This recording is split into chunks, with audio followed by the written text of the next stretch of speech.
sahabat Intani, Insan Tani dan Nelayan Indonesia.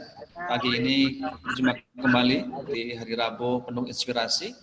Di Inspirasi Bisnis Intani, seperti biasa kita akan membahas dan mendalami berbagai cerita, berbagai kisah sukses dan peluang dan tantangan di sektor tani dan nelayan Indonesia. Dan pagi ini kita akan bersama seperti biasa Ketum Intani sekaligus Asisten Staf Sus Wapres Bidang Ekonomi dan Keuangan Kang Guntur Subagja. Assalamualaikum Kang Guntur. Waalaikumsalam Mas Sigit. Ya, luar biasa, ini beliau ini mobilitasnya sangat tinggi dan saat ini sedang berada di Mataram, Lombok, masih dalam rangka pengembangan ekonomi dari sektor peternakan dan pertanian, juga perikanan. Yang kedua, narasumber kita pagi ini yaitu Kang Rian, dari beliau juga langsung dari Ujung Genteng bersama wah ini calon camat Cilacap ya, Kang Dadan Gunawan yang selaku Project Manager di Pesantren Pemberdayaan Al-Muhtadin. Kang Rian ini adalah Ketua Umum Pesantren Pemberdayaan Al-Muhtadin yang akan berbagi cerita di pagi hari ini.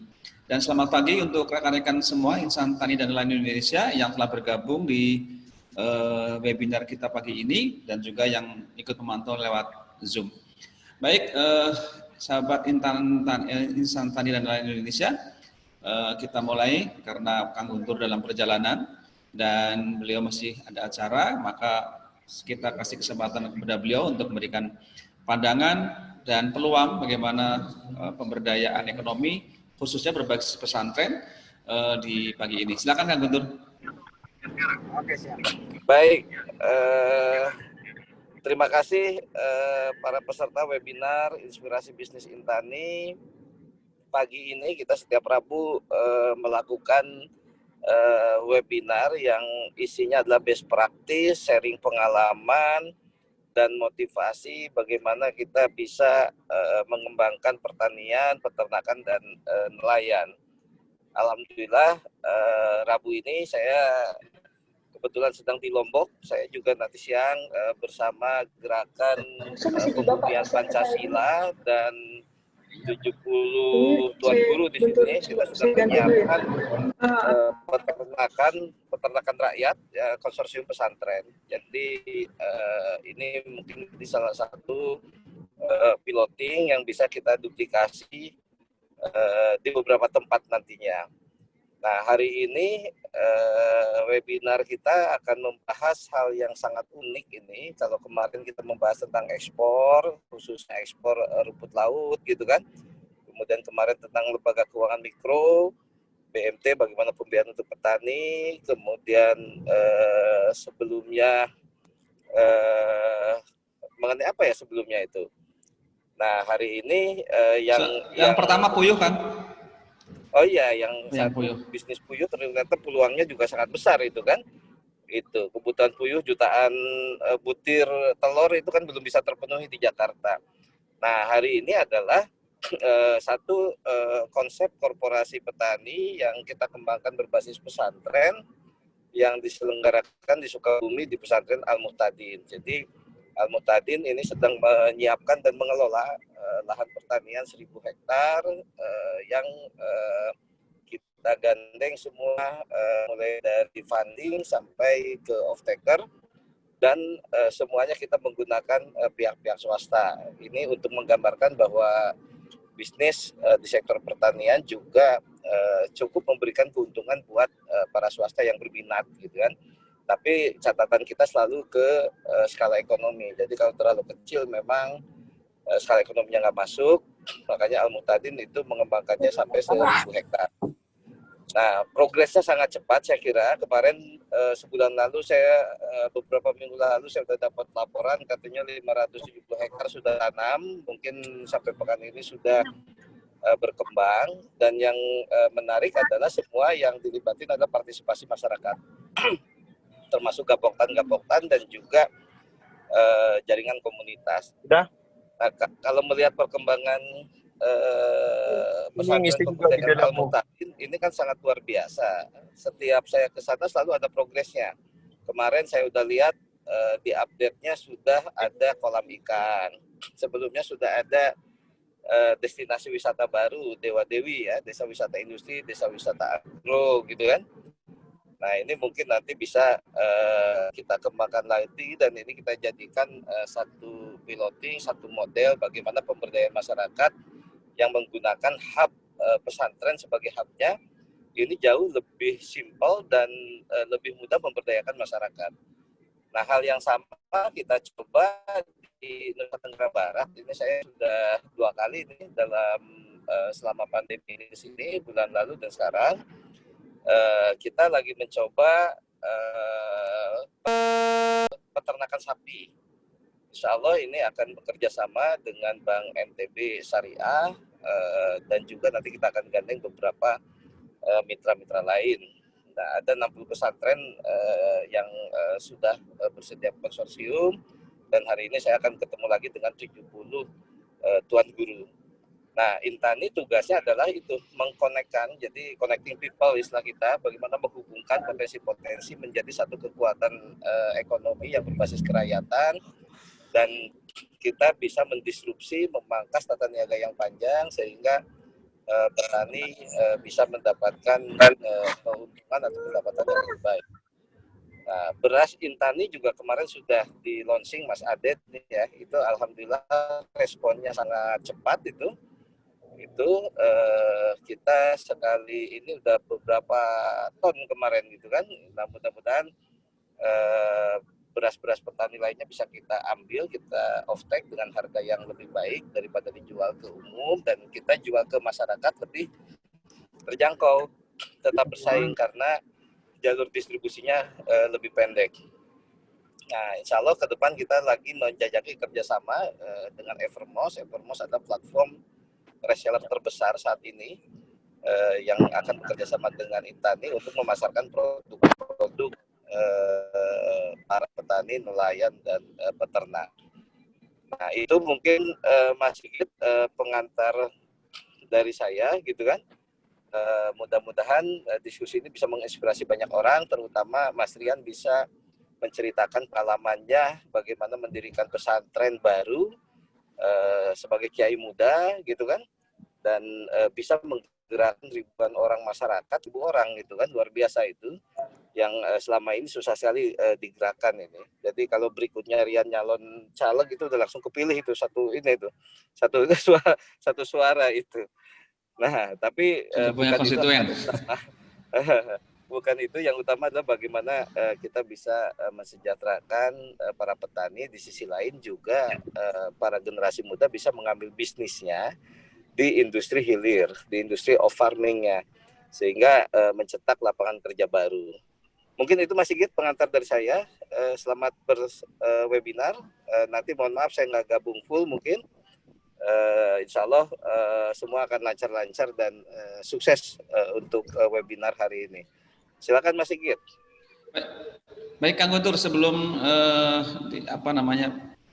meninggalkan Zoom ini, Kang Guntur, kenapa ya Kang Guntur sangat konsen terhadap pemberdayaan berbasis pesantren? Kenapa kok pesantrennya menjadi menarik gitu?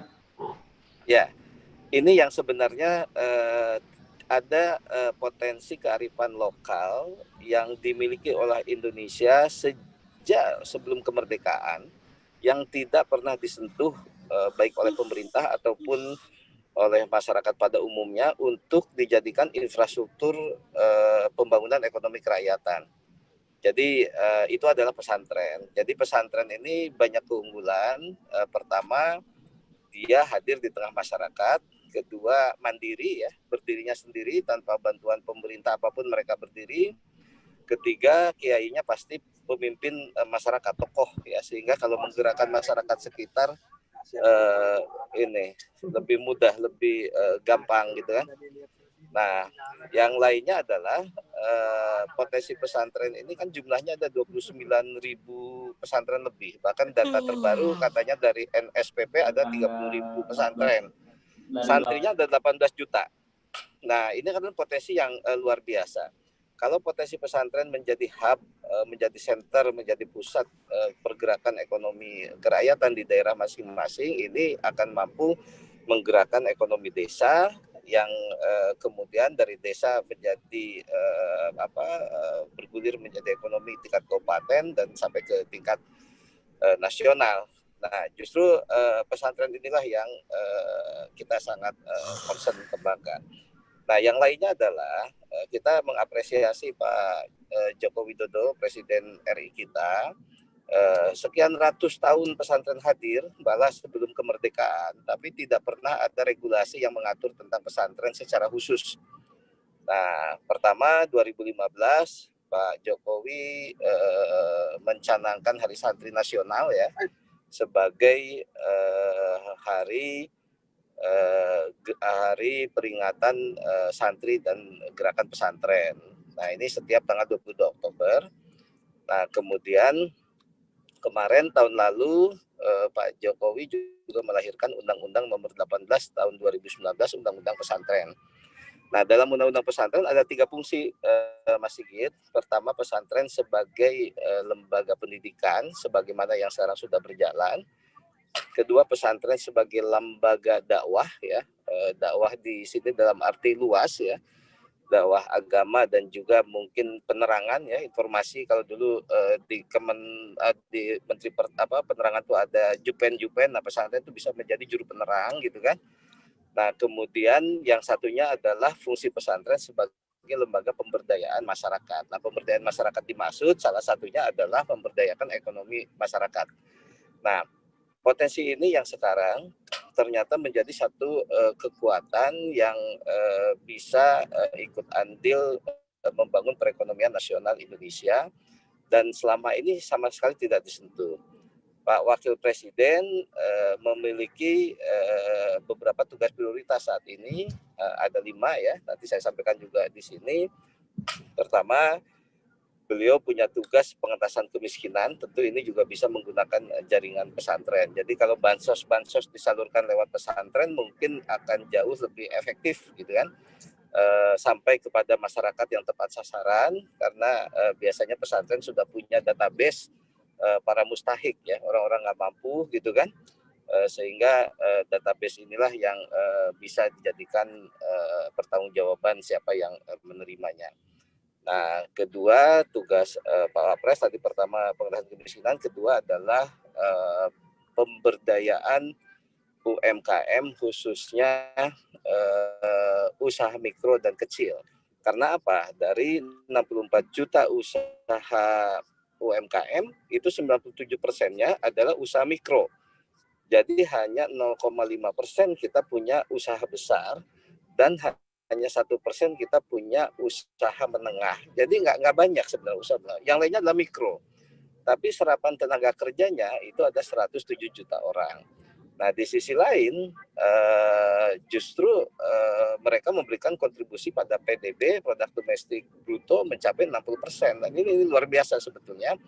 Tapi dalam berbagai kebijakan kelihatannya ini yang sedang dikoreksi ya oleh Pak Jokowi dengan visi misinya bagaimana usaha mikro ini menjadi prioritas. Nah, yang ketiga, Pak Wapres punya tugas khusus juga adalah pengembangan ekonomi syariah dan industri halal.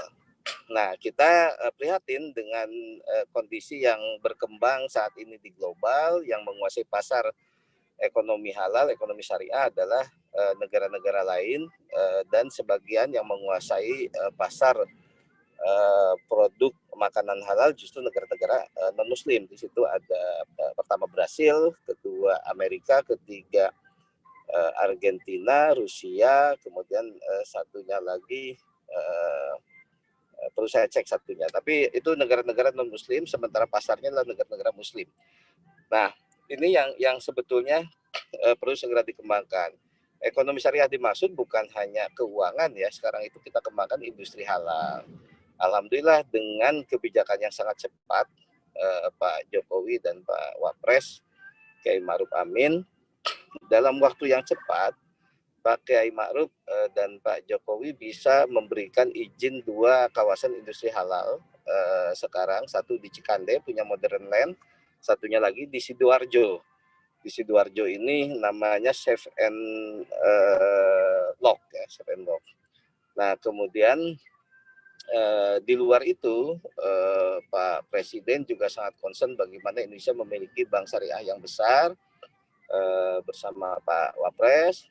Nah, makanya diterjemahkan oleh Pak Menteri BUMN dalam waktu singkat juga bisa menggabungkan 3 bank syariah yang saat ini sudah di merger kemarin di RUPS, sementara namanya masih BRI Syariah. Jadi Bank BSM dan Bank BNI Syariah melebur ke BRI Syariah, menjadi sekarang Bank BRI Syariah TBK akan diganti menjadi Bank Syariah Indonesia. Nah, ini adalah momentum sebetulnya. Nah, tinggal bagaimana kesiapan sektorilnya UMKM tadi. Kalau seandainya perbankannya berkembang, tapi UMKM-nya juga tidak berkembang, tentu bank akan berebut pasar dengan bank-bank konvensional. Nah, sebaiknya perbankan syariah, khususnya Bank Syariah Indonesia nanti yang baru, ini akan fokus untuk ekonomi rakyat, UMKM, dan mungkin pertanian. Jadi ini. Nah, berikutnya adalah Pak Wapres punya tugas khusus juga untuk reformasi birokrasi. Reformasi birokrasi ini tanggung jawab Pak Wapres, dan ini sekarang sudah mulai ya dibenahi-benahi, dan sistem berbasis IT dan juga pengawasan termasuk peran KPK juga sangat bagus ya untuk membenahi birokrasi. Nah, kemudian yang berikutnya adalah Pak Wapres punya tugas khusus juga adalah untuk mengatasi radikalisme, ide radikalisme ya. Nah, bagaimana caranya? Caranya adalah dengan pendekatan kesejahteraan, pendekatan ekonomi, tidak perlu melakukan hal-hal yang sifatnya represif, tapi lebih kepada bagaimana simpul-simpul masyarakat di tingkat bawah supaya tidak mudah terpapar oleh paham radikalisme, diberi kesempatan untuk menciptakan lapangan kerja, untuk bekerja, untuk mendapatkan penghasilan dengan pembangunan ekonomi kerakyatan tadi, dan pesantren bisa menjadi ujung tombaknya. Nah, yang satu lagi, Pak Wapres punya tugas khusus juga adalah pembangunan kesejahteraan Papua dan Papua Barat. Nah, ini fokus-fokus yang sebetulnya ini. Nah, saya kebetulan di kantor Wapres membantu membidangi ekonomi dan keuangan. Setidaknya kita fokus dalam 3 hal tadi. Pertama, pengentasan kemiskinan, kedua, pemberdayaan UMKM, ketiga adalah pengembangan ekonomi syariah dan industri halal. Itu Mas Sigit. Kenapa kita harus sekarang mengoptimalkan peran pesantren yang sangat luar biasa ini. Baik, luar biasa. Ini ada satu insight bahwa satu isu di mana ada tantangan pengentasan kemiskinan, kemudian juga penanganan UMKM. Nah, di sisi lain itu Kang Guntur menyampaikan ada 2 potensi besar yang saat sekarang ada di Indonesia di hadapan kita bersama, yaitu hadirnya bank syariah yang baru ya, hasil dari penggabungan 3 bank syariah ini. Kemudian ada peran pesantren yang ada sekitar berapa ribuan pesantren. Hampir 30.000 ya. Hampir 30.000 sebagai tokoh pihak kultural yang bisa mendampingi masyarakat. Ini potensi ini menurut Kang Guntur gimana ke depan ini 2021 ke depan? Iya, kalau kita melihat akselerasi ekonomi kerakyatan saat ini, kita jujur aja memang signifikansi peningkatan kesejahteraan tidak begitu signifikan ketimbang dana yang dikucurkan. Misalnya, berapa banyak sih dana desa yang sudah dikucurkan ke desa-desa? Lebih dari 70 triliun kan? Itu berapa banyak dana PNPM, berapa banyak dana KUR gitu kan yang sudah dibagikan. Kenapa ini tidak efektif? Karena tadi yang dibangun adalah pendekatannya parsial, sementara yang akan dilakukan sekarang dan sedang dilakukan dan sudah dimulai ya oleh Pak Presiden dan arahannya ke Pak Wapres adalah membangun ekosistem. Jadi ekosistem yang terintegrasi. Dan kemudian yang menjadi hubnya siapa? Ketika kita bangun ekosistem kan harus ada senternya. Kalau kita membangun infrastruktur baru, belum tentu infrastruktur itu bisa diterima oleh masyarakat sekitar dan butuh waktu untuk menyesuaikan. Misalnya kita membuat satu institusi khusus pusat pengembangan UMKM atau ekonomi kerakyatan di desa Anu, butuh waktu. Tapi kalau kita melibatkan infrastruktur yang sudah ada, infrastruktur yang justru di situ juga menjadi panutan dan contoh teladan bagi masyarakat, itu jauh lebih mudah. Nah, inilah yang kita lakukan bagaimana pesantren tadi sebagai pemimpin-pemimpin informal, pemimpin-pemimpin lokal di daerah-daerah yang tersebar di Nusantara ini bisa menjadi hub untuk pergerakan akselerasi ekonomi kerakyatan. Tentu bukan hanya pesantren, di daerah-daerah yang memang di situ bukan daerah muslim, komunitas, tempat-tempat ibadah lain juga dapat menjadi untuk hub basis pesantren. Makanya program yang di-launching oleh Pak Wapres di Hari Santri 22 Oktober 2020 namanya adalah akselerasi ekonomi kerakyatan berbasis pesantren dan komunitas. Itu Mas Sigit. Luar biasa. Terakhir, karena Kang Guntur ada acara berikutnya. Ini banyak yang bertanya Kang Guntur, ini prospektus 2021 ke depan, terutama pandemi belum kelihatan berakhir meskipun vaksin sudah ada kabar baiknya gitu. Kira-kira ke depan ekonomi kita seperti apa dan sektor apa kira-kira yang akan terus maju dan kira-kira Intani apa peran Intani di dalamnya? Terima kasih Kang Guntur. Iya. Jadi kalau kita melihat perkembangan 10 bulan terakhir COVID, usaha-usaha besar mengalami pukulan yang sangat besar. PHK sudah melebihi 10.000 orang dan usaha-usaha kecil juga sama terkena dampaknya, termasuk usaha mikro. Tapi yang membedakan adalah usaha besar untuk memulai bangkit kembali membutuhkan waktu yang panjang. Beberapa pelaku industri menyampaikan bahwa recovery-nya paling cepat bisa 3 tahun. Tapi yang luar biasa justru ekonomi Indonesia saat ini yang pada bulan Juni negatif ya, pertumbuhannya 5%-an, dalam beberapa bulan kemudian bisa bangkit menjadi negatifnya 3%. Nah, siapa yang menggerakkan ini? Yang menggerakkan ini adalah UKM-UKM yang memang mau tidak mau mereka terus berinovasi dan menyesuaikan, beradaptasi dengan COVID untuk terus eksis gitu kan, baik itu ada bantuan pemerintah atau tidak ada bantuan pemerintah.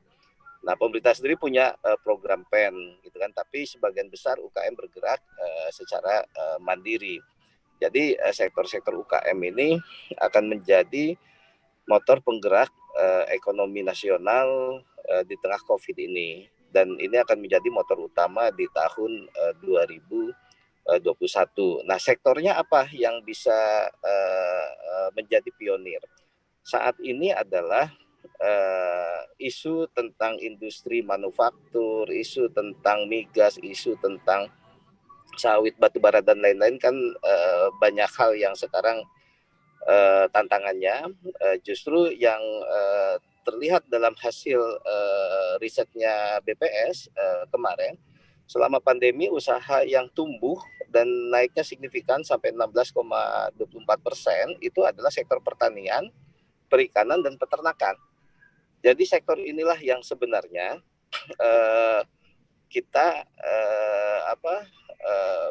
terkait ya, Intani terkait untuk turut berpartisipasi mengembangkan sektor ini.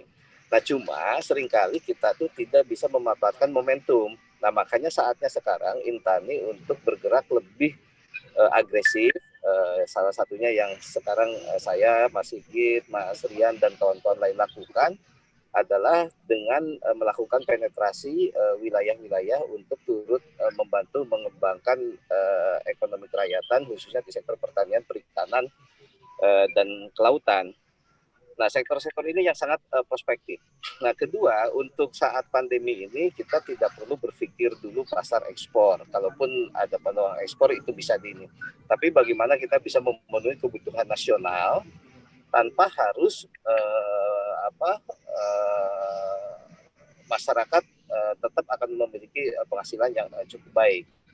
Jadi pasar ekspor alternatif kedua prioritas adalah bagaimana kita memenuhi kebutuhan nasional. Nah, khusus di pangan, mau tidak mau Indonesia harus mandiri. Negara-negara seperti Thailand, India, dan Vietnam sekarang menghentikan ekspor pangan ke negara-negara lain karena mereka juga memahami warning dari FAO bahwa akan terjadi kelangkaan pangan di 134 negara sehingga mereka menahan pangannya untuk kebutuhan nasional mereka. Nah, inilah momentum pertanian.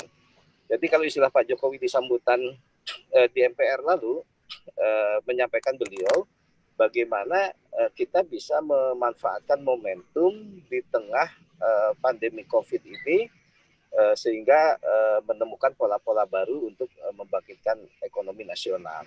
Nah, untuk manufaktur kita harus sudah mengubah orientasi yang tadinya mengandalkan bahan baku impor, sekarang harus mengalihkan potensinya kepada kekuatan lokal. PKDN-nya harus tinggi. Nah, kenapa pabrik-pabrik sekarang banyak mati? Ya salah satunya karena ketergantungan bahan baku selain pasarnya memang lagi lesu.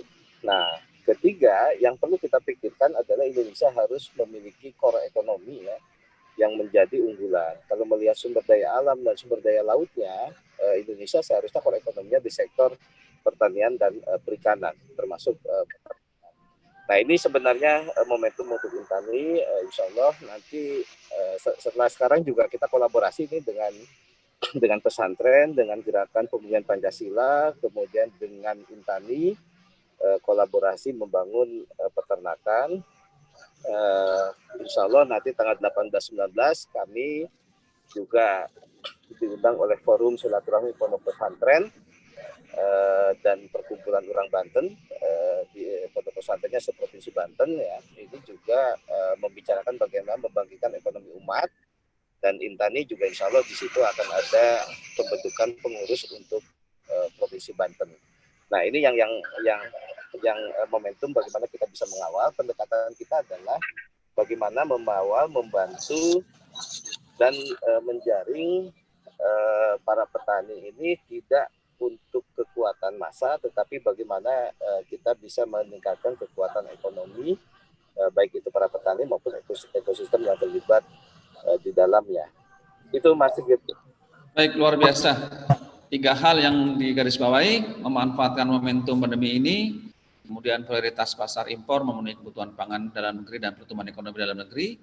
Yang ketiga adalah kita harus bisa mewujudkan core ekonomi bangsa kita, khususnya di sektor perikanan, optimalisasi sumber daya alam di pertanian, perikanan, dan peternakan. Terima kasih Kang Guntur, selamat bertugas dinas hari ini di muhibahnya di Lombok. Lagi nyampe lokasi ini. Sampai ketemu lagi di Jakarta dan ke Banten. Terima kasih, selamat bertugas Kang Guntur. Assalamualaikum. Kawan Intani lainnya, salam. Baik, terima kasih sahabat Insan Tani dan Nelayan Indonesia. Kita masih akan terus berdiskusi sesuai dengan tema kita pada pagi hari ini, yaitu bagaimana membangun dan memberdayakan ekonomi masyarakat berbasis pesantren. Peran pesantren sangat strategis bagaimana tadi disampaikan oleh Kang Guntur selaku Ketua Umum Intani sekaligus Asisten Staf Sus Wapres bidang ekonomi dan keuangan, yang betapa besar peran pesantren bukan hanya sekedar jumlah dan sebaran keberadaannya, tapi juga sebagai tokoh pimpinan lokal atau tokoh-tokoh kultural yang bisa mendampingi dan menggerakkan ekonomi masyarakat. Di sisi lain juga lebih ada jutaan santri dan sivitas akademika pesantren yang tentu bisa produktif dan sekaligus sebagai konsumen. Ada sahabat saya mengatakan kalau beliau punya pesantren, mengasuh pesantren dengan 15.000 santri putra. Dan setiap hari mereka adalah membeli 1 saset sampo. Artinya dalam 1 hari mereka bisa menjual 15.000 saset sampo. Ya.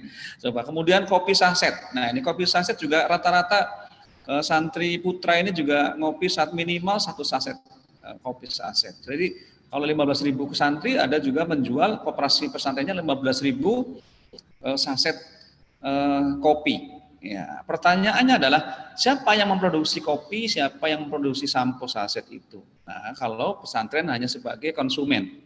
Nah, di sisi lain ternyata pesantren juga memiliki banyak inisiatif dan banyak hal yang sudah dicapai. Banyak pesantren yang berhasil mendorong pertumbuhan ekonomi masyarakat sekitarnya. Ya. Baik, kali ini ada satu pengasuh pesantren, ketua umum pesantren yang masih muda, masih di bawah usia 40 tahun, asli orang desa dan kembali ke desa setelah berjalan-jalan ke kota gitu. dan membangun pesantren. Saya kenalkan, beliau adalah dia nggak mau disebut kiai, nggak mau disebut ustadz, ya beliau lebih suka dipanggil AA atau Kang Rian. Ya, di daerah di desanya, di pesantrennya beliau lebih suka dipanggil AA, ya, tapi saya menyebutnya adalah Kang Rian. Disebut kiai juga beliau belum berkenan gitu ya, karena katanya kalau kiai di Solo juga, Kebo juga dipanggil kiai katanya gitu. Baik Kang Rian, silakan di unmute. Assalamualaikum Kang Rian. Waalaikumsalam Nuju di warahmatullahi mana? Iya tadi nuju wabarakatuh. di mana? Sisi kebon. Atau di kebun ya, kelihatan gitu ya. Baik, silakan Kang Rian, apa kabar? Sehat ya?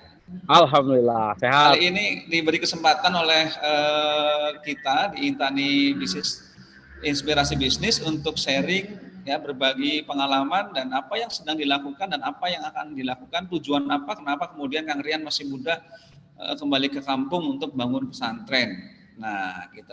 Sebelum paparan saya tanya Kang Rian, ini lokasi pesantrennya di mana? Pesantrennya di Sukabumi Selatan, tepatnya di Jalan Ujung Genteng, Ujung Genteng, Kecamatan Ciracap, Sukabumi.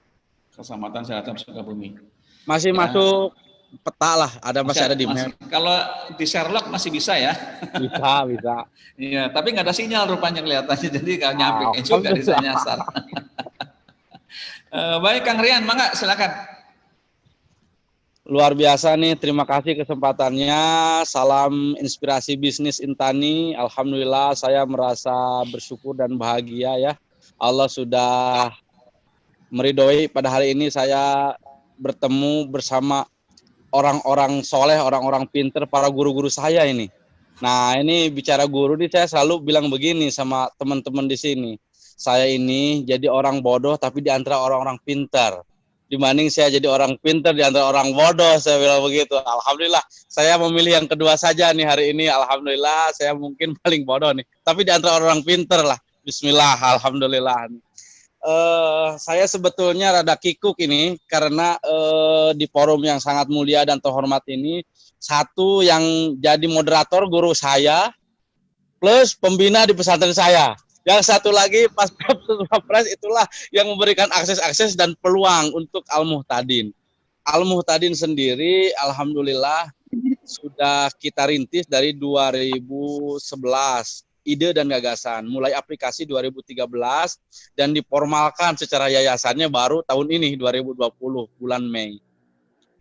Jadi sebetulnya secara niat mah sudah cukup lama, tapi secara implementasi dan diformilkan ya baru beberapa bulan ini.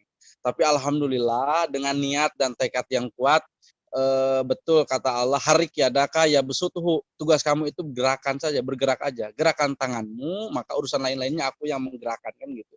Itu yakin betul kita. Kenapa kami memilih pesantren sebagai basis perjuangan tadi, basis pemberdayaan, basis dakwah dan sebagainya. Karena kan kita ini sebagai muslim ini tujuan hidup itu clear ya, bahagia dunia, bahagia akhirat. Itu pilihan kita. Ada juga yang bahagia dunia ya, tapi sengsara akhirat. Atau sebaliknya, sengsara dunia, bahagia akhirat. Atau kedua-duanya, sengsara dunia, sengsara akhirat. Kita selalu optimis, karena apa yang diajarkan di agama kita itu harus bahagia. Jadi muslim itu bahagia dunia dan akhirat. Nah pertanyaannya, untuk mencapai kedua-duanya ini kan bisa paralel, begitu. Nah kalau bicara akhirat, ya insya Allah urusan dunia akan selesai. Begitu kata guru saya, kan begitu. Maka kita memilih jurusan mana yang ingin kita capai nanti di akhirat itu. Karena ada orang yang punya amal soleh dari sedekah, dia masuk nanti surga yang penuh dengan orang-orang yang sedekah. Ada orang yang masuk surga karena dia rajin tahajud, masuk ke golongan itu. Ada juga orang yang masuk surga ke golongan orang-orang yang berjihad fisabilillah. Nah, kita ini ingin masuk salah satu surga itu, masuk ke dalam golongan jihad fisabilillah. Dengan cara apa? Jihad itu kan tidak mesti harus pegang senjata. Jihad itu diantaranya adalah khairun nas anfa'uhum linnas. Sebaik-baiknya manusia adalah yang paling bermanfaat untuk manusia lainnya. Itu yang menjadi giroh semangat kita. Nah, kemudian kenapa kami memulai di desa ya? Mulai di desa. Ya karena satu tempat kelahiran, yang kedua ada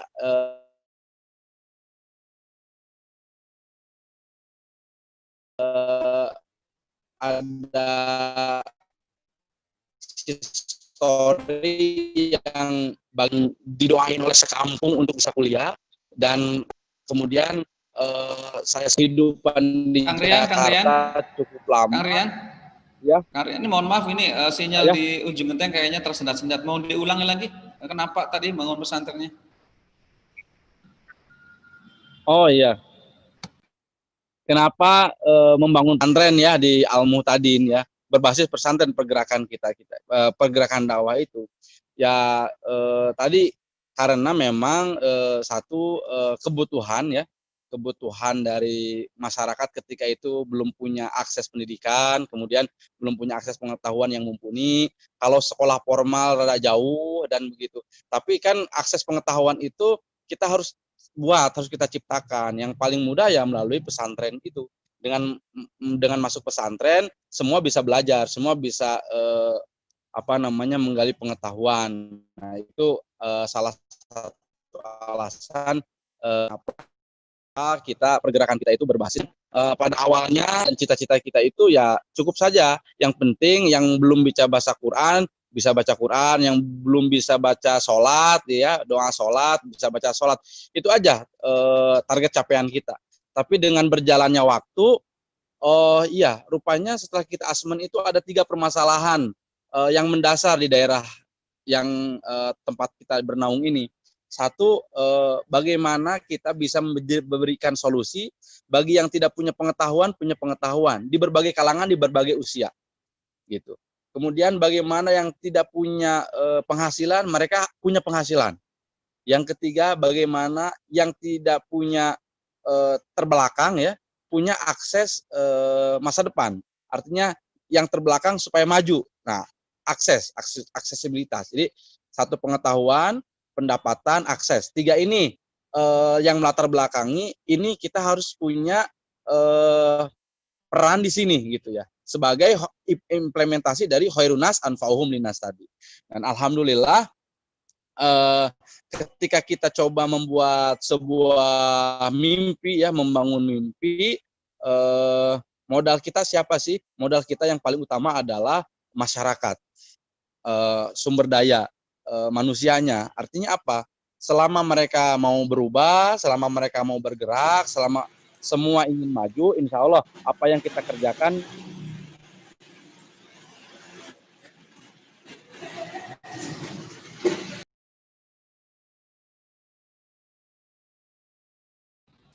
Kang Rian ter-unmute itu. Kang Rian di-unmute dulu. Ah, ya kepencet. Silakan Kang Rian lanjut.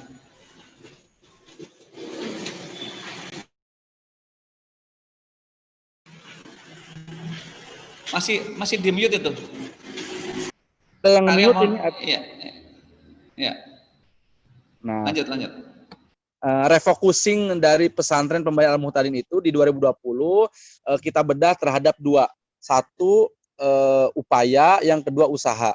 Nah, upaya ini bagaimana upaya bisa memberikan akses pengetahuan kepada seluruh masyarakat yang ada di lingkungan kami, di desa kami. Mulai anak-anak, kita assessment belum punya PAUD, kita ciptakan PAUD gitu ya. Belum ada TPQ, kita buat TPQ gitu ya. Belum ada akses pendidikan buat usia produktif, kita buat vokasi. Kemudian masyarakatnya mereka perlu akses pengetahuan, kita siapkan juga, kita sebutnya saung ilmu seperti itu. Itu yang pertama. Yang kedua, usaha. Nah, usaha ini kita bedakan pendekatannya sosial bisnis. Kita sebutnya Brisma. Nah, holding company-nya kita sebut namanya Brisma. Brisma ini cikal bakal boom trend kita ini. Brisma ini berdaya, religius, inspiratif, smart begitu.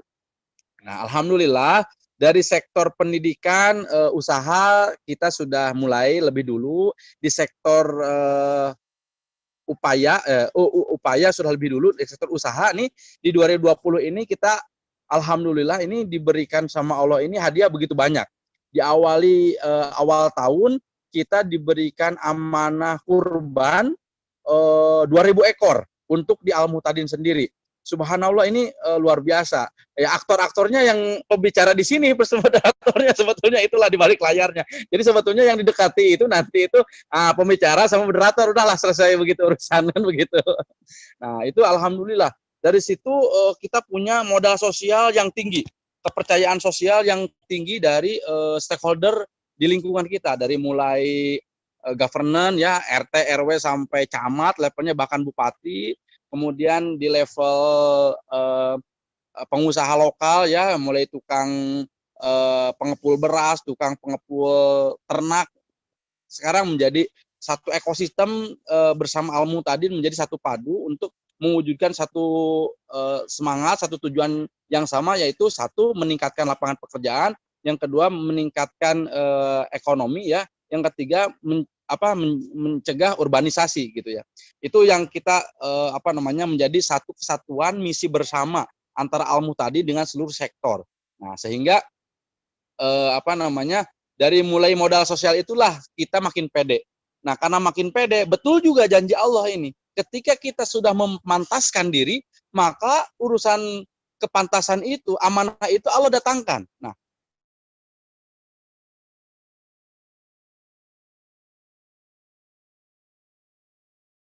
setelah itu apa yang terjadi? Kita diberikan amanah sawah.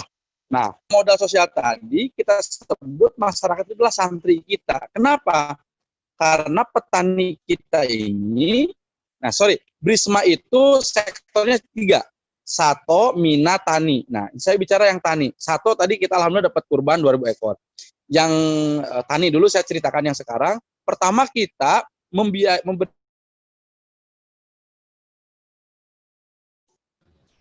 Mas Rian putus-putus ini sinyalnya.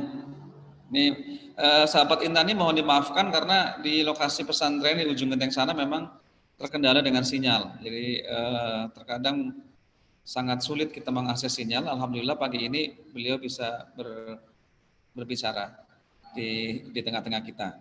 Namun mohon dimaafkan kalau terjadi kendala sinyal ya. Ya, Kang Rian, mohon maaf tadi suaranya terputus. Silakan mulai dari Sato Minatani tadi. Silakan. Nah, alhamdulillah. Fokus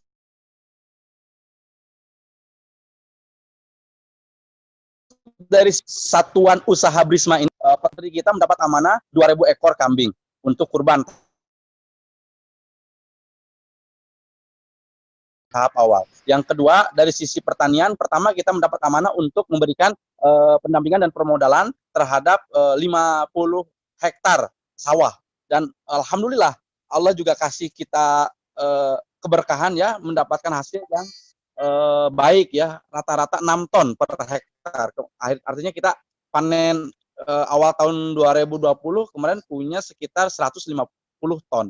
Nah, itu dari sektor pertanian. Terus gitu ya, makin ke sini amanah makin Allah berikan ya, sejalan dengan tadi kuncinya makin kita dianggap siap gitu ya. Selama kita memantaskan diri, maka itu amanah datang lagi. Dan alhamdulillah di akhir tahun 2020, tepatnya di bulan Oktober kemarin, kita kick off untuk penanaman 1.000 hektar bersama Intani melalui korporasi petani, berbagai stakeholder hadir di situ. Nah, alhamdulillah saat ini sudah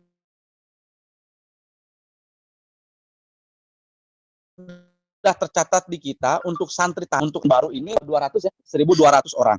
Nah, dan ini karena itu santri ya, berarti kan ada nilai dan ada pengetahuan yang kita berikan secara berkala terhadap santri kita itu. Nah, ada pendampingan yang kita berikan secara berkala. Nah, di antaranya mereka harus datang ke kajian kita setiap malam Senin. Setiap kelompok beda-beda, ada yang malam Rabu, ada yang malam Selasa, begitu. Selama 1 minggu itu full. Jadi kita punya 19 kelompok, yang khusus korporasi petani aja 10 kelompok, yang existing 19. Nah, yang 10 kelompok ini, setiap kelompok itu punya jadwal kajian setiap malam Senin.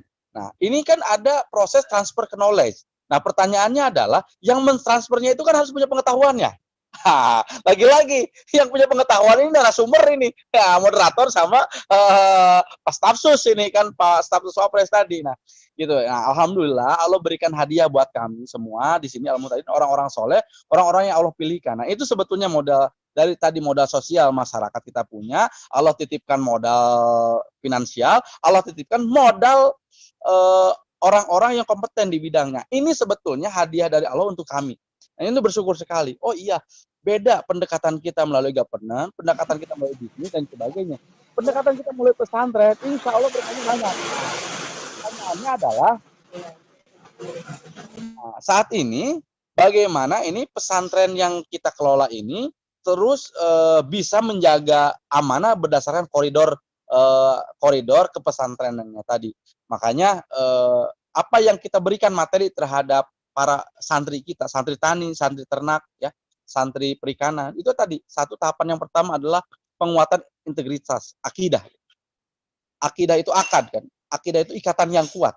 Artinya apa? Bahwa kita itu menanam bukan sebagai petani biasa menanam saja, tapi ada nilai yang lebih daripada itu. Bahwa kita itu para penjaga keberlangsungan hidup manusia. Ini girau yang kita tanamkan. Sehingga kita ini layak sebagai khalifah di muka bumi. Itu yang untuk penjaga keberlangsungan hidup manusia dengan bertani. Ya, seperti itu. Nah, disitulah kita berikan nilai-nilai. Makanya kita harus bertani dengan bertani yang baik, dengan cara yang baik, dengan nilai kaidah-kaidah yang baik gitu ya. Tidak boleh mematikan tanah gitu. Tapi sebaliknya, Allah sudah menghidupkan tanah yang mati, kita harus terus jaga kan begitu. Tetap tumbuh dan berkembang. Yang kedua adalah tahapan ukhuwah. Maka dengan berkelompok itulah ukhuwah terjaga. Nah, saat ini misalkan kita agak kesulitan input faktor, misalkan bibit. Tapi dengan ukhuwah, alhamdulillah bibit kita bisa atasi.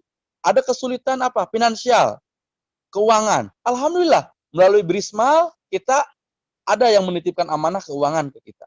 Kemudian kesulitan apalagi? Pupuk. Alhamdulillah kita di minggu ini sudah mulai bangun pupuk, rumah pupuk. Ya meskipun skalanya masih kecil, tapi dengan berjamaah tadi ada solusi.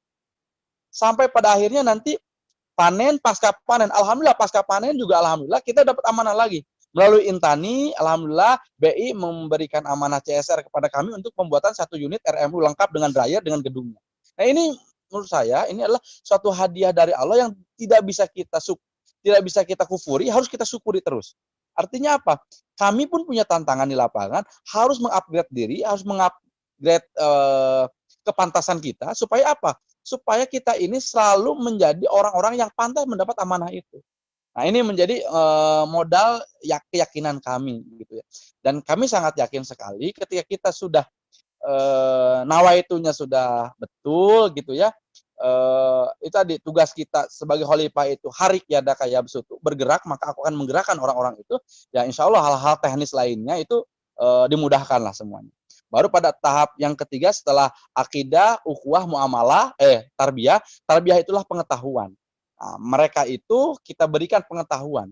Atau kata guru saya ini, Prof ini yang jadi moderator, petani kita ini kan petani terampil, tapi tidak terdidik. Apa itu yang membedakan? Ya betul, musim hujan seperti ini, karena mereka terampil, ya nanam padi, pindah tanam itu usianya usia muda. Kenapa? Karena supaya pergerakannya cepat. Padahal di musim hujan begini, ketika pindah padi itu nggak bisa di musim muda. Kenapa? Karena rabut akarnya cepat terungkit gitu ya. Hujan itu kan membuat serabut dari padi ini mudah copot ya dari media tanam di sawah seperti itu. Artinya apa? Kalau padi terlalu pendek, kalau dia kerendam air dalam waktu 4 hari sekarang diguyur hujan, itu kan harus diganti, diayum, busuk. Nah, seperti itu. Kenapa? Mereka tidak punya mitigasi. Oh iya, kalau cuaca seperti ini, artinya pindah tanam dari semai itu, usia tanam padi itu minimal harus tinggi, minimal 10 cm. Kenapa? Ketika terjadi banjir, tidak terendam air. Ya, hal-hal demikian, contoh misalkan ya. Kemudian kenapa dalam menanam itu harus jaruk ya? Harus ada jarang. Kenapa?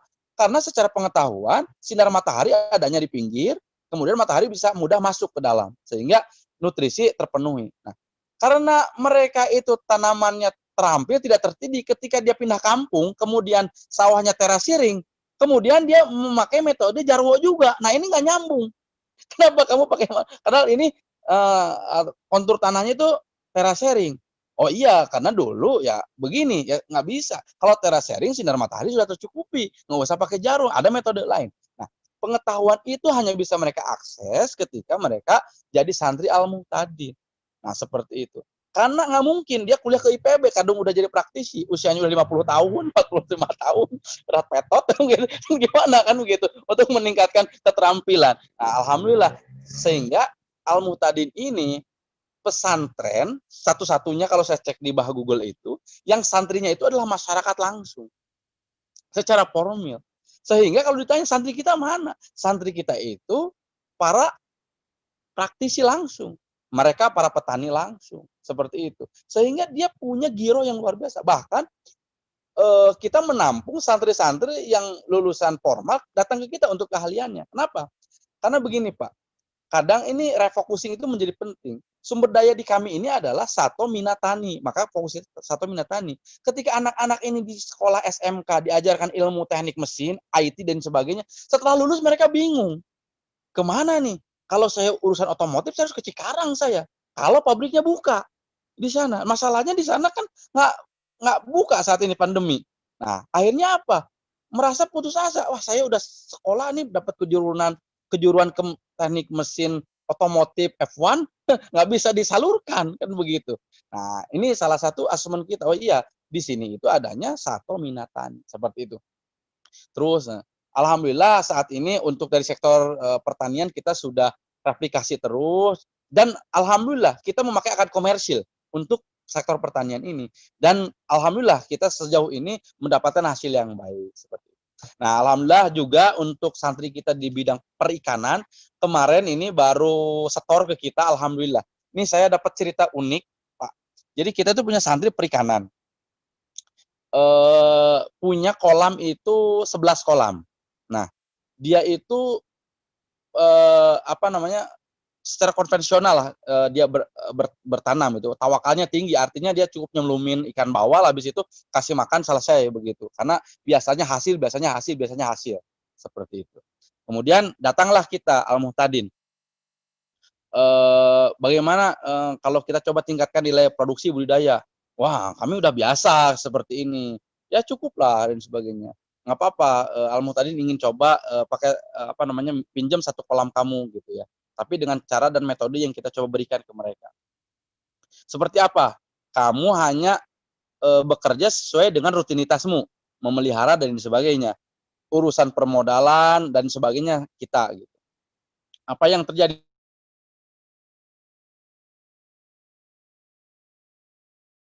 Wah, ini iklan ini. Terputus.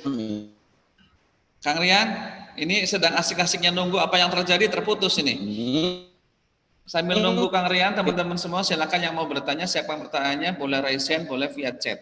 Ya, kita sama-sama tunggu bagaimana supaya mudah-mudahan connecting internet Kang Rian segera pulih kembali. Halo, saung ilmu. Kang Rian, halo. Ya, halo. Nah, ini tadi terputus ya. Jadi apa yang terjadi terputus nih.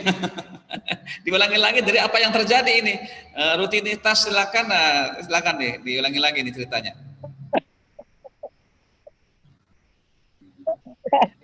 Ini jadi makin menarik karena justru terputus-putus jadi ini. Nah, alhamdulillah ketika kita coba bisa masuk dengan edukasi yang kita berikan, tujuannya apa? Kita coba kasih modal untuk satu kolam, kita coba ya, kamu tetap dengan rutinitas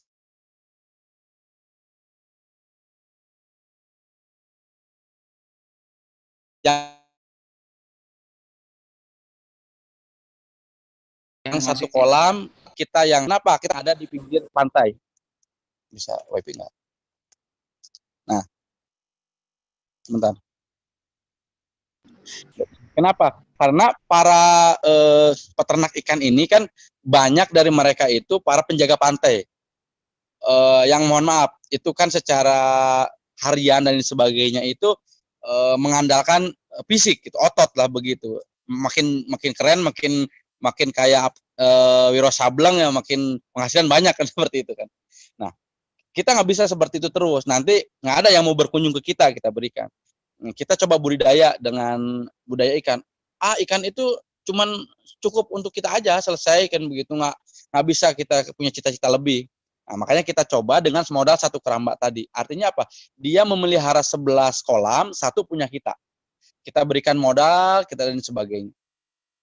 Mereka ngikutin cara kerja kita, dia harus datang ikut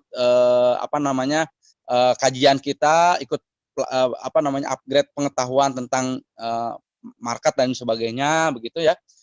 Nah, kemarin itu panen. Dilalahnya di sini itu 4 hari mati lampu, hujan 4 hari belum berhenti. Di sekarang ini kondisinya. Ini sekarang ini kita lagi mati lampu di sini. Makanya kita nyari tower yang ada gensetnya.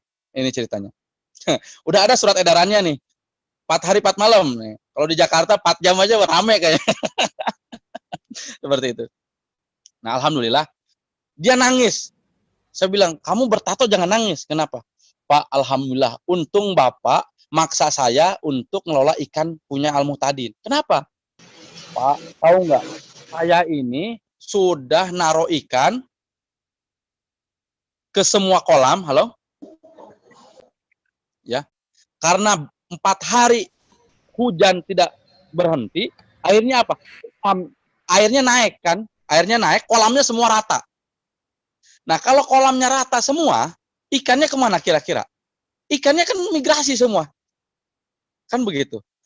Pas dia panen, yang tadinya per kolam itu harusnya 1 ton, dia harus dapat 1 ton, yang ada semua kolam cuma dapat 9 kilo. Bayangkan.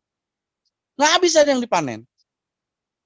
Hanya ada 1 kolam punya Al Muhtadin yang pakai keramba, ketika panen tiba, air tinggi, kan kalau keramba kan pakai pipa apung ya, ikut naik. Iya.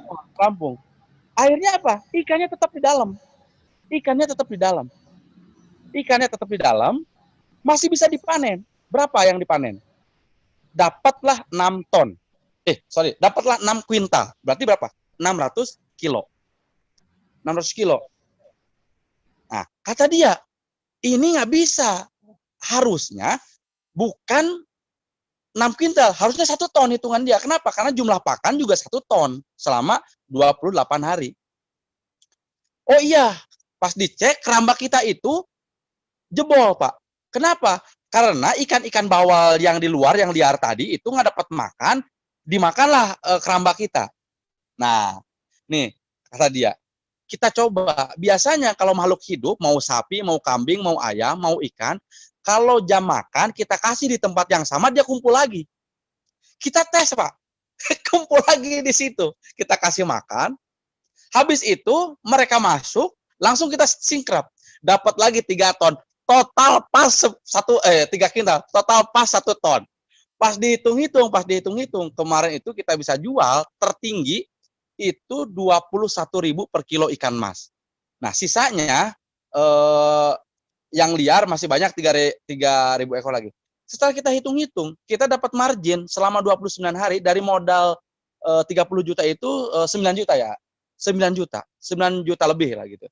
Kita Al Muhtadin dapat 40%, 45%, dia dapat 55%. Dia bersyukur, "Pak, untuk kali ini saya tidak mau menyepelekan program Al Muhtadin. Ada doa, ada kesaktian di sini melebihi ini," kata dia. "Ikan saya yang 10 kolam hanya kedapatan 9 kilo, harusnya 10 ton. Al Muhtadin dengan kondisi cuaca seperti ini, dengan saya tadinya nggak terlalu ini, itu modal keramba kan sekali beli untuk 6 kali panen, karena kita belinya second kemarin, 8 juta. Kalau beli baru itu 20 tahun. 1 tahunnya 2 kali panen gitu, kalau lagi bagus. Minimal gitu ya kan, kalau per 2 bulanan kan bisa lebih cepat sebetulnya.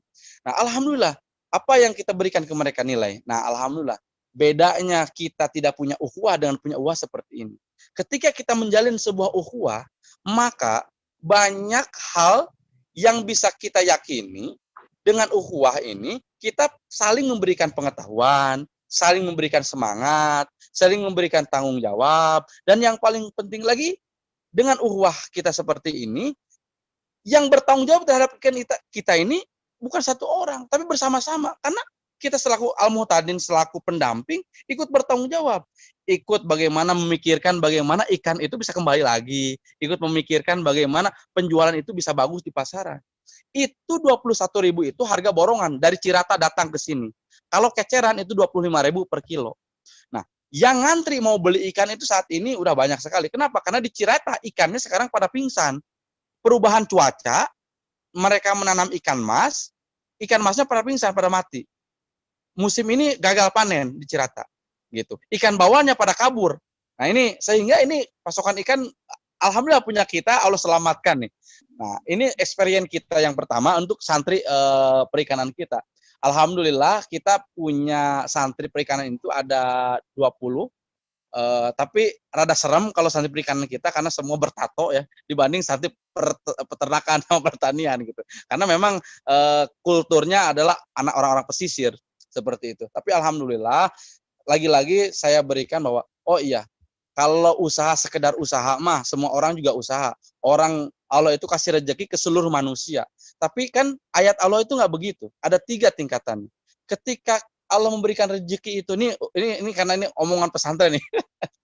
Pertama itu ya ayuhan nas kulu mimma fil ardi halalan thayyiba. Semua manusia Allah berikan rezeki selama dia mau makan yang baik-baik saja dan yang halal aja. Kalau di luar itu tetap dapat rezekinya tapi banyak madarotnya. Kan seperti itu, mau sakit mau apa banyak kan. Yang kedua, Allah berikan tingkatan kepada kita selaku orang beriman. Ya ayyuhalladzina amanu kulu mimma fil ardi marojaknakum. Nggak pakai halal, nggak pakai toib. Karena orang beriman pasti yang baik-baik saja. Maka untuk yang beriman, kata Allah, aku datangkan rezeki itu ke kamu. Kenapa? Karena rezeki udah aku siapkan. Wapis samae rizqukum wa ma tu'adun. Aku sudah siapkan di langit, tinggal berikan aja. Karena kamu beriman, aku langsung berikan. 2 levelnya. Dan yang ketiga, kata Allah, ya ayyuhalladzina amanu wa taqau la fatahna barakatim minas samai wal ardh. Kalau kamu iman plus takwa, nggak usah nyari kemana-mana, Allah sudah bukakan pintu langit dan pintu bumi rezeki buat kamu. Asal syaratnya tadi, amanu wa taqwa. Maka banyak kiai-kiai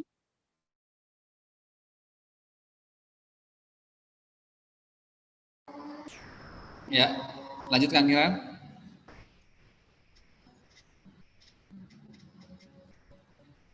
Kalian masih terputus ya? yang secara ikhtiar manusia tuh. Rezeki kita tinggal di Jakarta bisa. Nah, itu saya yakini berdasarkan Ya, lanjut. Nah, itulah nilai-nilai yang kita yakini berdasarkan kaidah-kaidah dari apa yang kita pelajari baik itu Al-Qur'an dan As-Sunnah. Sehingga kenapa kita memilih pergerakan kita melalui jalur pesantren. Itu tadi. Karena yang paling mudah secara manajemen dapat merekatkan dan memberdayakan masyarakat itu melalui pesantren. Makanya tadi sangat senang sekali ketika Pak Stafsus menyampaikan salah satu program Wapres itu adalah pesantren bukan sebagai pusat pendidikan dan dakwah, tapi pusat pemberdayaan. Dalam tadi, maka mudah-mudahan jadi rujukan nasional seperti itu harapannya. Terima kasih. Assalamualaikum warahmatullahi wabarakatuh. Assalamualaikum warahmatullahi wabarakatuh. Luar biasa, angkat jempol lah buat teman-teman di Al-Muhtadin ya. Luar biasa Kang Rian tadi, itulah sahabat Intani yang bedakan ya, kenapa kemudian pesantren punya peran strategis dalam mendorong perekonomian masyarakat.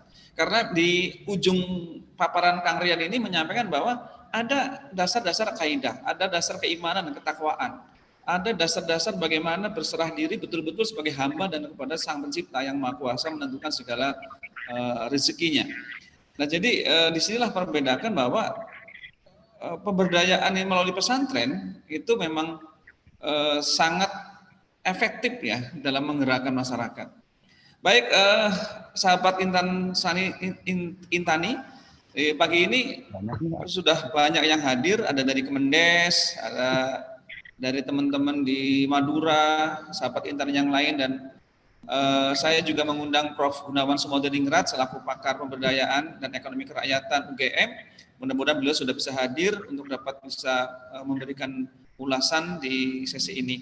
Mas Rian, sebelum kita sampaikan pertanyaan kepada rekan-rekan partisipan, saya pengen bertanya tadi, itu bisa menanam 1.000 hektar, punya petani 3.000, kemudian bisa menanam berapa sekian banyak tambak gitu ya. Apa itu lahannya punya siapa lahannya itu? Apa punya pesantren? Bukan, bukan, itu lahan santri. Makanya kita akui mereka sebagai santri. Iya. Jadi kalau pesantren sendiri kita tidak punya lahan, kalaupun ada nggak besar. Ya kalau kolam sendiri kita memang nggak punya gitu, hanya kecuali empang yang deket tempat niis kita lah begitu, cuman segitu-gitunya gitu. Tapi kalau betul-betul kolam itu milik santri kita seperti itu. Nah, akarnya bisa sewa atau bisa ada yang kepemilikan seperti itu. Ya, ini ada yang meminta kalau bisa ditampilkan video atau slide dokumenternya ya biar bisa lebih tergambarkan kira-kira gitu. Ya, ada beberapa pertanyaan. Salah satunya teman-teman ada dari teman-teman LAS DSM Bali ya, ada juga bertanya. Ini Kang Soleh, Nur Soleh, ini saya tahu beliau juga orang pendamping masyarakat khususnya nelayan di Gilimanuk kalau tidak salah. Assalamualaikum, izin bertanya dari Bali. Ya, ini panggilannya Beli ya. Izin bertanya, pasca panen apa Multadin handle sepenuhnya? Maksudnya pemasarannya. Terima kasih. Silakan dijawab Kang Rian, ini dari Bali. Nah, pemasaran hasilnya bagaimana? Nah, memang secara manajemen di siklus kita hulu hilir dari mulai input faktor, proses sampai pasca panen kita terlibat gitu ya. Tapi kan keterlibatan kita itu tidak mesti monopoli di kita. Contoh, ketika ikan ini memang sudah ngantri di pasarnya, nggak usah ada kita pun sudah ada pembelinya. Nah, itu kita tinggal mengawal aja seperti itu. Nah, kita cuman memberikan harga di pasar seperti ini. Edukasi itu aja yang kita berikan. Jadi kalau ada yang mau beli ikan kita sudah punya rate harganya sekian, dengan kelas sekian, harga sekian gitu. Up to date kita berikan. Karena akses pengetahuan pasar terhadap itu seperti itu kan tidak dimiliki oleh para peternak kita, karena peternak kita itu fokus dia menanam ikan, nggak ngitung nggak apa, apalagi nanya harga di pasar berapa. Nah, memang tugas Al-Muhtadin inilah, Brisma inilah yang update terhadap pasar ini. Anggap mereka itu baduinya begitu. Kita itu Darul Qoryahnya lah yang tahu akses pasar. Nah, tapi kalau pertanian terutama sektor padi, nah kalau ini memang di akad awal sudah ada off-takernya ya. Baik. Dengan Soleh Intani ini. Ya, rekan-rekan semua silakan yang mau bertanya boleh raise hand atau di chat room. Mbak, ini admin sudah mendapatkan beberapa share foto dari Mas Rian. Soalnya ada permintaan untuk di share fotonya sebelum sambil Mas Rian istirahat, rehat sejenak. Coba Mbak Nadia bisa share foto ya. Coba kita rekan-rekan, coba kita bisa memberi gambaran seperti apa sih ini pesantren gitu ya. Pesantrennya tidak seperti pesantren pada umumnya. Pesantrennya sangat terbuka, bergabung dengan masyarakat karena sejatinya santrinya adalah masyarakat itu sendiri. Para petani, para peternak, para nelayan ya, para pembudidaya ikan, air tawar sampai pada nelayan tangkap. Nah, saya juga akan minta di sini ada rekan saya, Daeng Andi yang pakarnya perikanan juga akan memberi gambaran. Silakan Mbak Nadia di share screen-nya ya. Ini ada beberapa foto yang silakan Mbak Nadia. Ini kira-kira seperti ini Mas Rian silakan dijelaskan Mas Rian, ini sekilas profil dari ekosistem pemberdayaan sosial masyarakat berbasis pesantren pemberdayaan Al-Muhtadin. Silakan terus saja. Mas Rian silakan dijelaskan. Ya, tadi ini sebagian sudah saya jelaskan, langsung aja ke slide bawah, Mbak Nadia. Terus ini ekosistemnya. Ya, ekosistemnya. Terus. Ini Brismart. Brismart itu apa Kang Rian? Dijelaskan? Brismart itu ada 3 fungsinya. Slide Satu, sebelumnya Mbak Nadia sebelumnya ada Brismart. Nah ini ya. Brismart ini sebetulnya toko kita lah gitu, optekernya itu di sini pemasaran kita itu. Ada 3, kita menjual saprotan, sarana produksi tani. Kemudian kita juga ada lindung hasil untuk menjual produk dari tabungan petani. Ada beras, ada kelapa, ada semangka gitu ya, ada waluh, ada apa gitu ya dari. Jadi petaninya nabungnya pakai semangka gitu. Ya, seperti itu gitu ya. Kan kita penampung di sini. Kemudian untuk kebutuhan-kebutuhan lainnya kayak tadi ikan, ayam, kita siapkan di sini. Kemudian sama pemuda Brisma ini mereka ada yang ngejual retail di situ melalui retail tradisional begitu, ada yang keliling kampung, ada yang ke pasar begitu, ada yang via online seperti itu. Nah, kemudian untuk bisa menikmati langsung di lokasi di sini, maka kita siapkan destinasinya Resto NKP Brisma. Insya Allah nih tahun baruan kita akan launching seperti itu. Para intaner bisa datang ke sini lah. Mbak Nadia, silakan dilanjut. Seperti itu. Lanjut, nah ini aslinya. Terus nah, harapannya nih dari ujung genteng bisa menasional seperti itu. Lanjut. Nah ini tadi yang satuan upaya mencerdaskannya dari pendidikan PAUD sampai aki-aki kita adalah seperti itu. Lanjut. Semua ini tidak berbayar secara finansial uang ya, tapi mereka wajib menyetor keanggotaan, wajib menjadi santri dengan pembayaran di mukanya itu menabung gabah 10 kilo seperti itu. Ada tabungan sukarela dan jadi uang pangkalnya adalah menyetor uang pokok dalam bentuk gabah 10 kilo ya. Ya, tidak. Nah, kemudian ketika dia ada kelasnya, kalau yang pemuda produktif dia boleh memelihara tanaman kerasan kita gitu ya, 10 pohon ya, ada 20 pohon gitu ya, karena kita ada punya tanaman kerasan untuk jangka panjang. Mereka kita karyakan untuk. Jadi kalau ada pemuda yang mau nyantri masuk sekolah vokasi, dia tidak perlu bayar dalam bentuk rupiah, tapi dia menanam dan memelihara tanaman keras gitu ya. Betul, di lahan kita. Jadi Jati apa Albasia? Kalau saat ini ada cuma 3, Jati, Albasia sama kayu racuk. Tapi yang di budidaya Albasia gitu. Karena itu 5 tahun lulus sudah bisa dipetik ya, bisa dipanen. Ya, seperti itu. Kalau satunya 500.000 dapat 5 juta itu. Ya, iya. Silakan ini Brisma dijelaskan ini.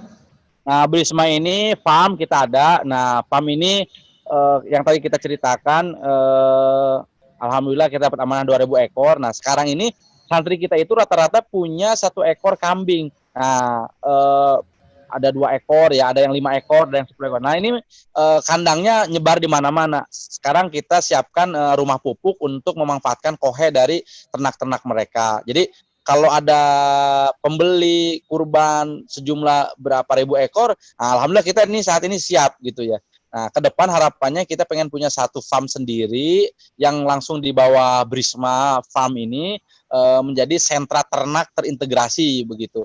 Kenapa terintegrasi? Kita ingin memberikan edukasi kepada masyarakat yang punya ternak di masing-masing itu. Ternak itu harus sehat, ternak itu harus telaten, ternak itu harus punya kesepakatan harga bersama gitu ya. Jangan sampai yang satu dengan nilai dengan bobot yang sama itu beda-beda harganya sehingga agak sulit gitu ya untuk menentukan pasar. Saat ini sih kita punya sapi 20-an ekor seperti itu, kambing masih dalam proses gitu ya, masih di ternak ini ya, ternak warga. Kalau sapi udah di ternak kita seperti itu. Alhamdulillah.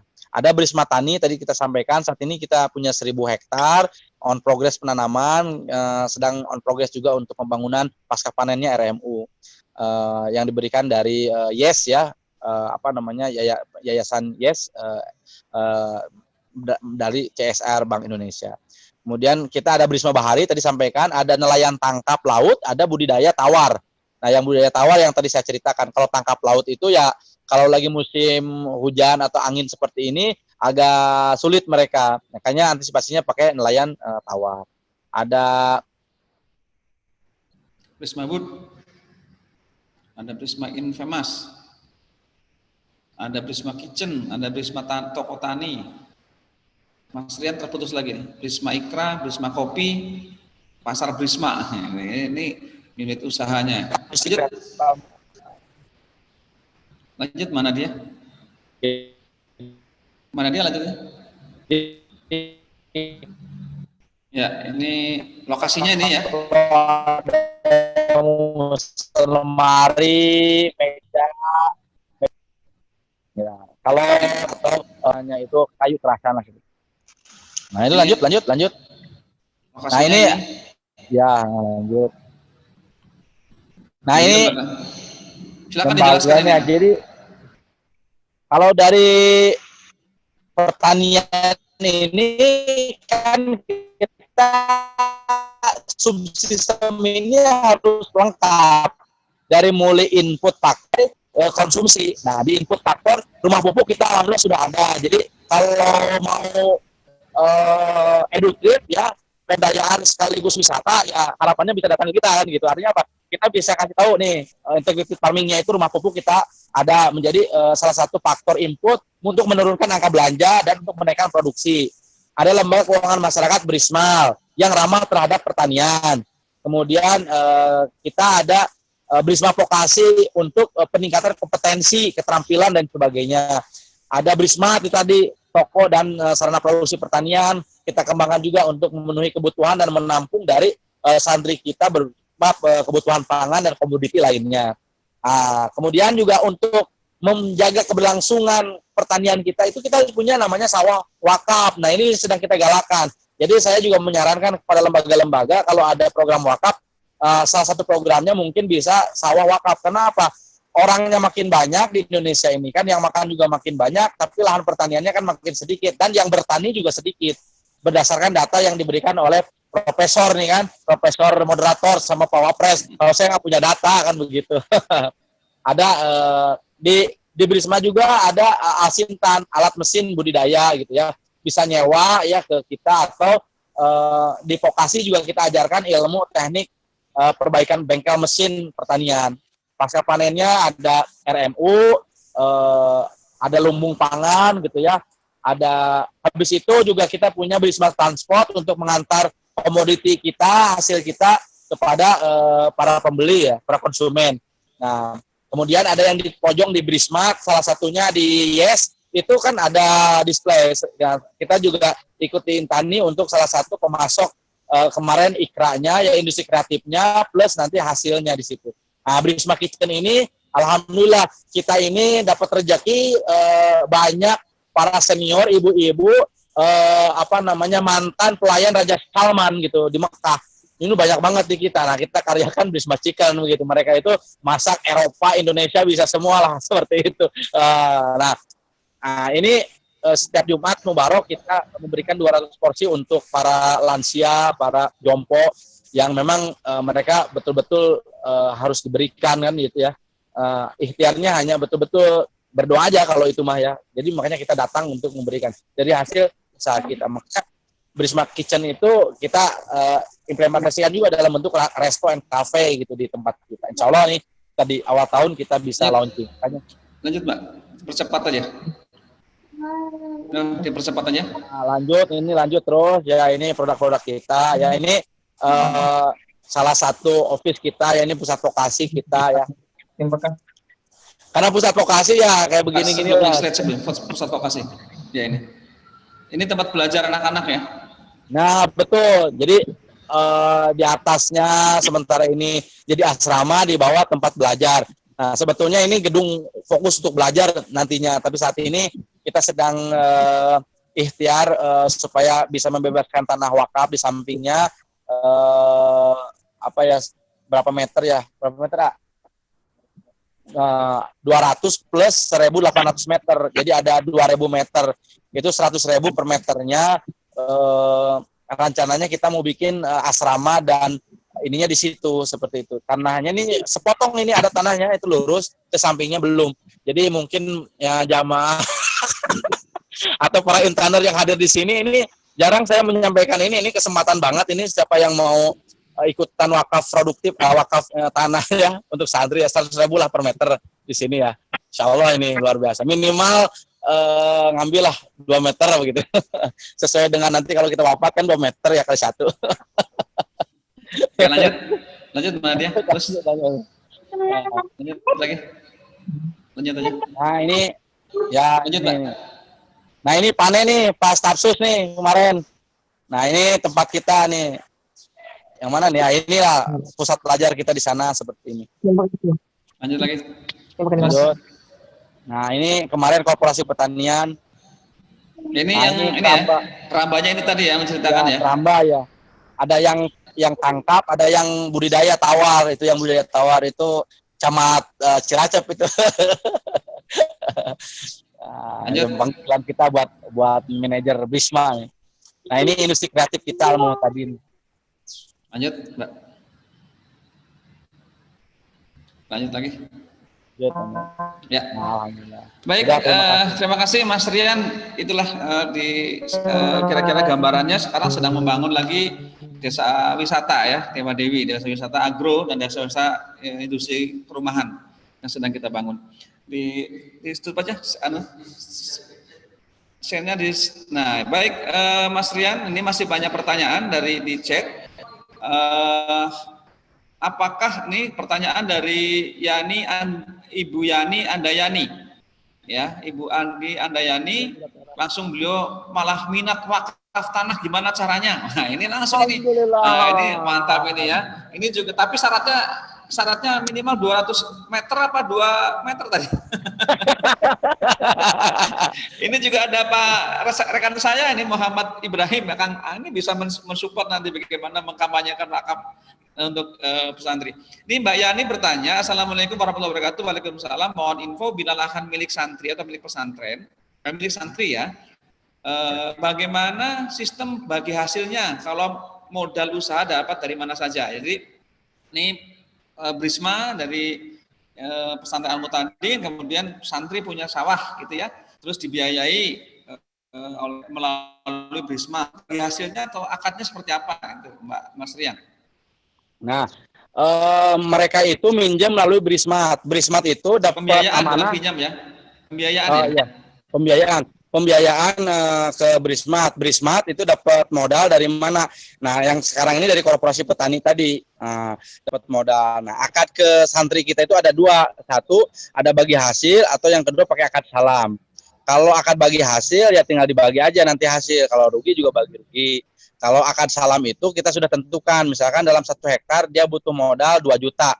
Kita pakai akad salam ya, kita beli gabahmu pada hari ini, tapi serahnya nanti pas panen. Terserah mau yang diserah itu gabah hasil panen atau gabah tabungan yang di rumah masing-masing.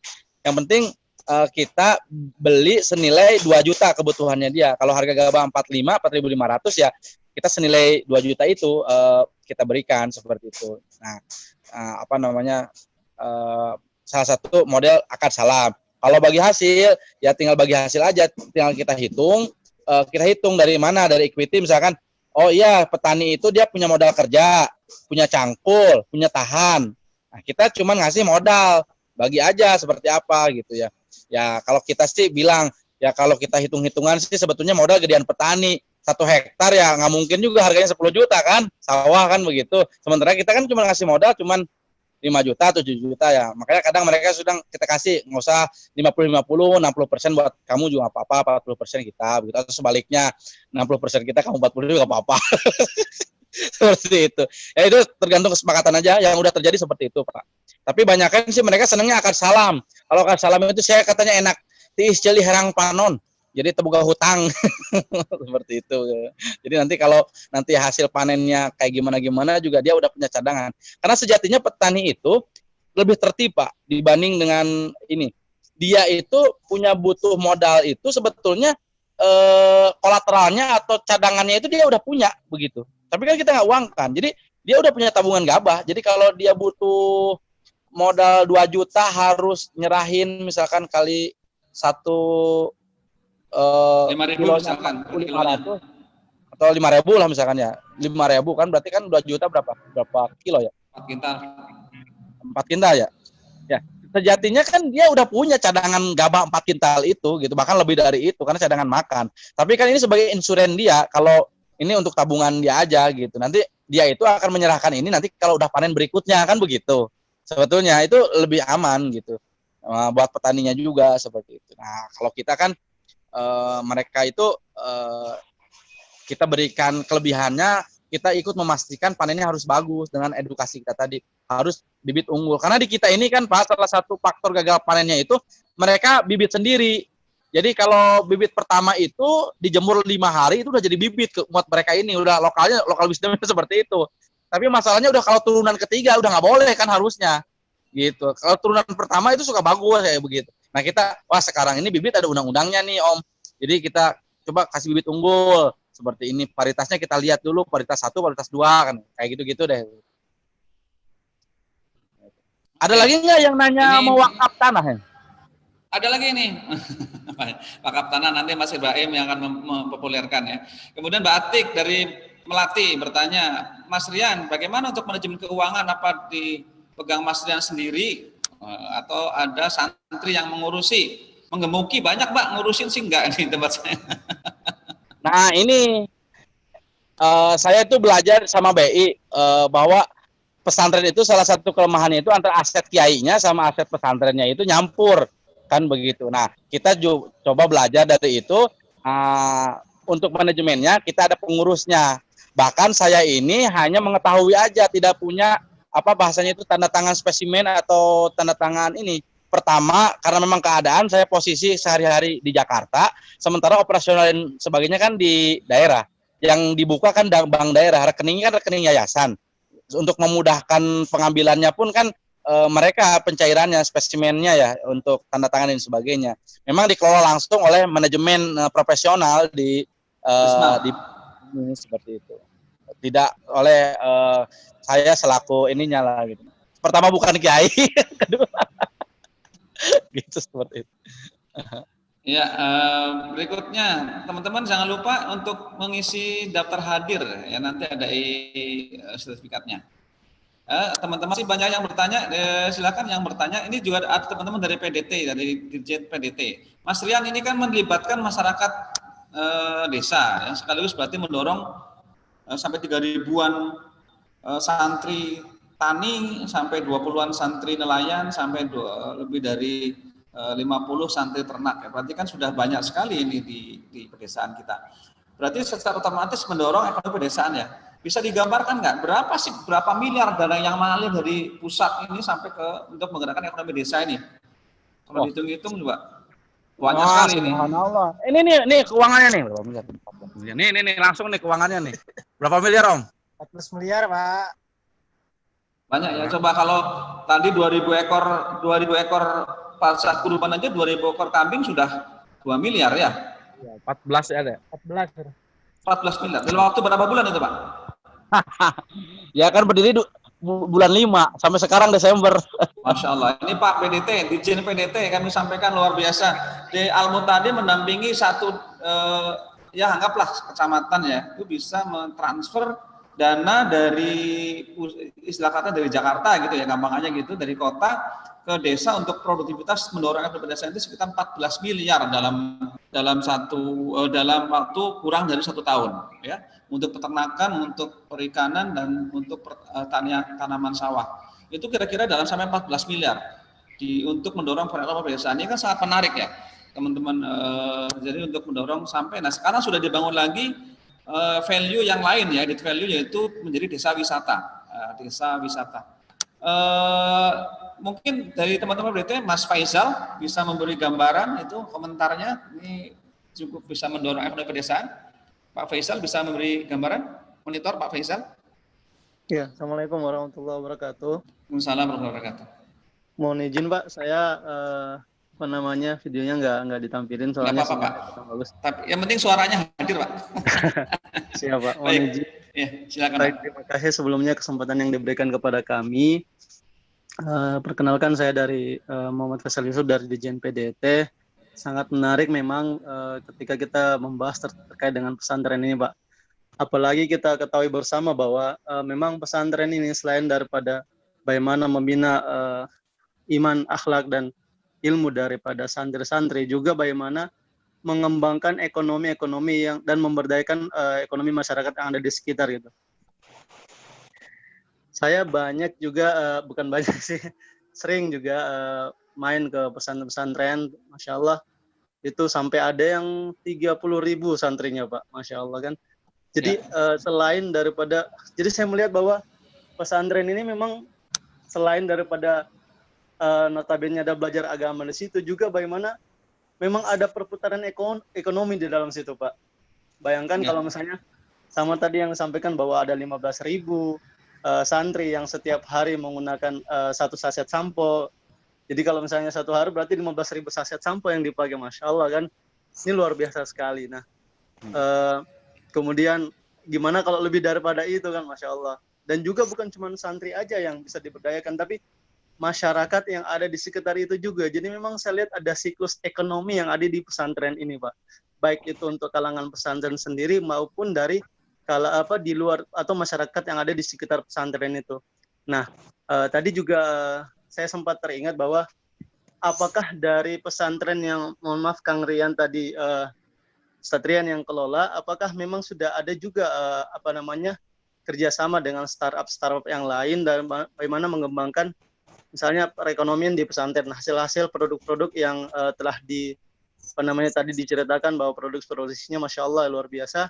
Apakah memang sudah ada juga kerjasama dengan startup yang bisa untuk mengembangkan lagi bagaimana unit bisnis yang dikelola oleh pesantren itu, Ustaz. Jazakallah. Mungkin itu aja Pak. Terima kasih yang kami diberikan kesempatan. Terima kasih Pak Faisal dari Ditjen PDT Kementerian Desa dan Desa Tertinggal. Mas Rian silakan dijawab, apakah sudah kerjasama dengan startup? Pembiayaannya juga sudah dengan Tanihub. Silakan Mas Rian. Ya, kalau kerjasama langsung dengan startup kita belum, tapi kerjasama melalui korporasi petani itu kerjasama dengan berbagai stakeholder di antara startup Tanihub tadi itu yang untuk korporasi ini. Cuman kan si startup itu kalau langsung ke pesantren itu juga siapa pesantren kan begitu, kolateralnya apa gitu, kayaknya nggak punya aset kan begitu. Dana tadi hanya dana berputar kan seperti itu. Lihat pesantrennya cuma nggak nyampe sehektar kan begitu. Sementara kebutuhan biayanya kan besar untuk perputaran ekonomi. Nah, sehingga melalui korporasi ini kan menjadi solusi. Di korporasi ini ada penjamin ya. Dalam hal ini korporasi petani ini GMN itulah salah satu penjamin sebagai penjamin dan sekaligus sebagai optaker kan seperti itu. Kemudian kita ya kerjasamanya dengan GMN dengan Intani ini. Dengan jembatan itulah akhirnya kita diberikan kemudahan. Karena memang Pak, itu tadi lagi-lagi keberkahan kita ini diberikan kemudahan itu Pak. Betul Pak, kita tuh nggak bisa akses kalau untuk pembiayaan dan sebagainya, belum bisa langsung kan begitu. Karena appraisalnya kan sangat ketat mungkin ya, dan saya juga tidak pandai untuk memberikan data-data ilustrasi seperti itu. Tapi melalui korporasi petani ini sangat membantu untuk memberikan pembiayaan kepada kita melalui Brismal tadi. Baik, terima kasih. Jadi ini sudah ada satu ekosistem ya, ada sinergi multi pihak yang sudah terjalin di pemberdayaan pesantren Al-Mu'tadin ini. Baik teman-teman yang ingin bertanya silakan, masih ada waktu 10 menit ke depan kita masih bisa berdiskusi, sharing pengalaman. Dan ini menjadi salah satu model di mana pesantren bukan saja sekedar pusat pendidikan, tapi juga pusat dakwah dan pusat pemberdayaan masyarakat. Suatu ketika Ketum Pak Anggotur hadir ke Al-Mu'tadin bersama dengan Badan Ketahanan Pangan di Kementan, kemudian ada juga Pak Waryono dari Dirjen Pembinaan Diniyah dan Pesantren. Beliau sangat mengapresiasi pesantren Al-Mu'tadin karena memang unik lain daripada yang lain. beberapa tamu juga sering bertanya, ini pesantren ini santrinya mana gitu ya? Karena unik, kita tidak melihat sebagaimana pesantren pada umumnya, di situ banyak santri sarungan atau apa gitu, hulur gilir bawa kitab kuning ya. Di sini tidak seperti itu. Kalau pagi santrinya semuanya ya ke sawah, ke ladang gitu, ke tambak, bahkan nelayan. Tapi kemudian ada saatnya mereka belajar ya, mengaji tadi, menguatkan akidah, kemudian bagaimana belajar tentang bertani sebagaimana Islam mengajarkan, kemudian juga bagaimana akad-akad muamalah seperti tadi itu, jual beli ikan tidak jual beli dalam ikan dalam empangnya, dalam tambaknya, karena tadi menyebarnya kira-kira 3.000 ya, biaya pakan yang disebar itu kira-kira 1 ton, tapi kok begitu dipanen cuma 9 kilo. Jadi diajarkanlah bagaimana kemudian mereka menjualnya akadnya sesuai dengan kaidah-kaidah syariah ya, seperti tadi itu. Kemudian akad salam juga seperti itu, jadi tidak diizinkan, tidak ada akad izin di situ, tapi menggunakan akad salam. Di situ bagaimana bukan pinjaman tapi pembiayaan gitu, yang dibiayai adalah input faktornya, satu paket benih, pupuk dan sebagainya. Kemudian Brismat mengambil margin sekian persen sebagai akad jual beli.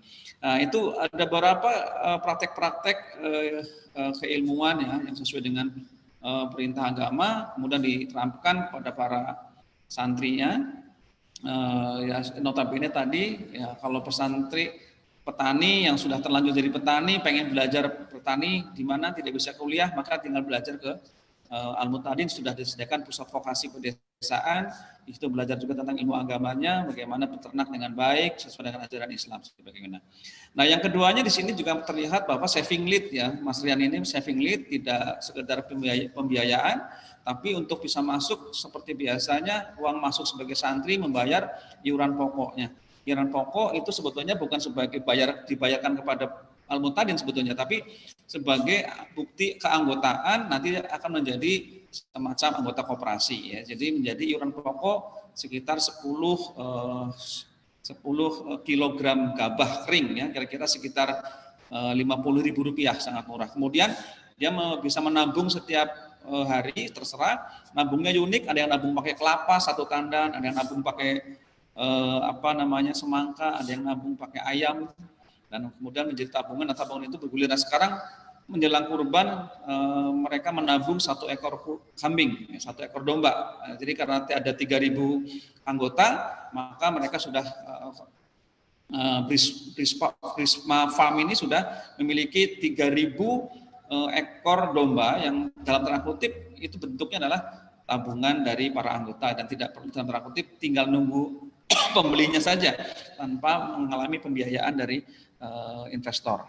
Nah, itulah kira-kira bentuk bagaimana pemberdayaan masyarakat berbasis pesantren, dan pesantren di sini sebagai tokoh penggerak ya, kader pendamping.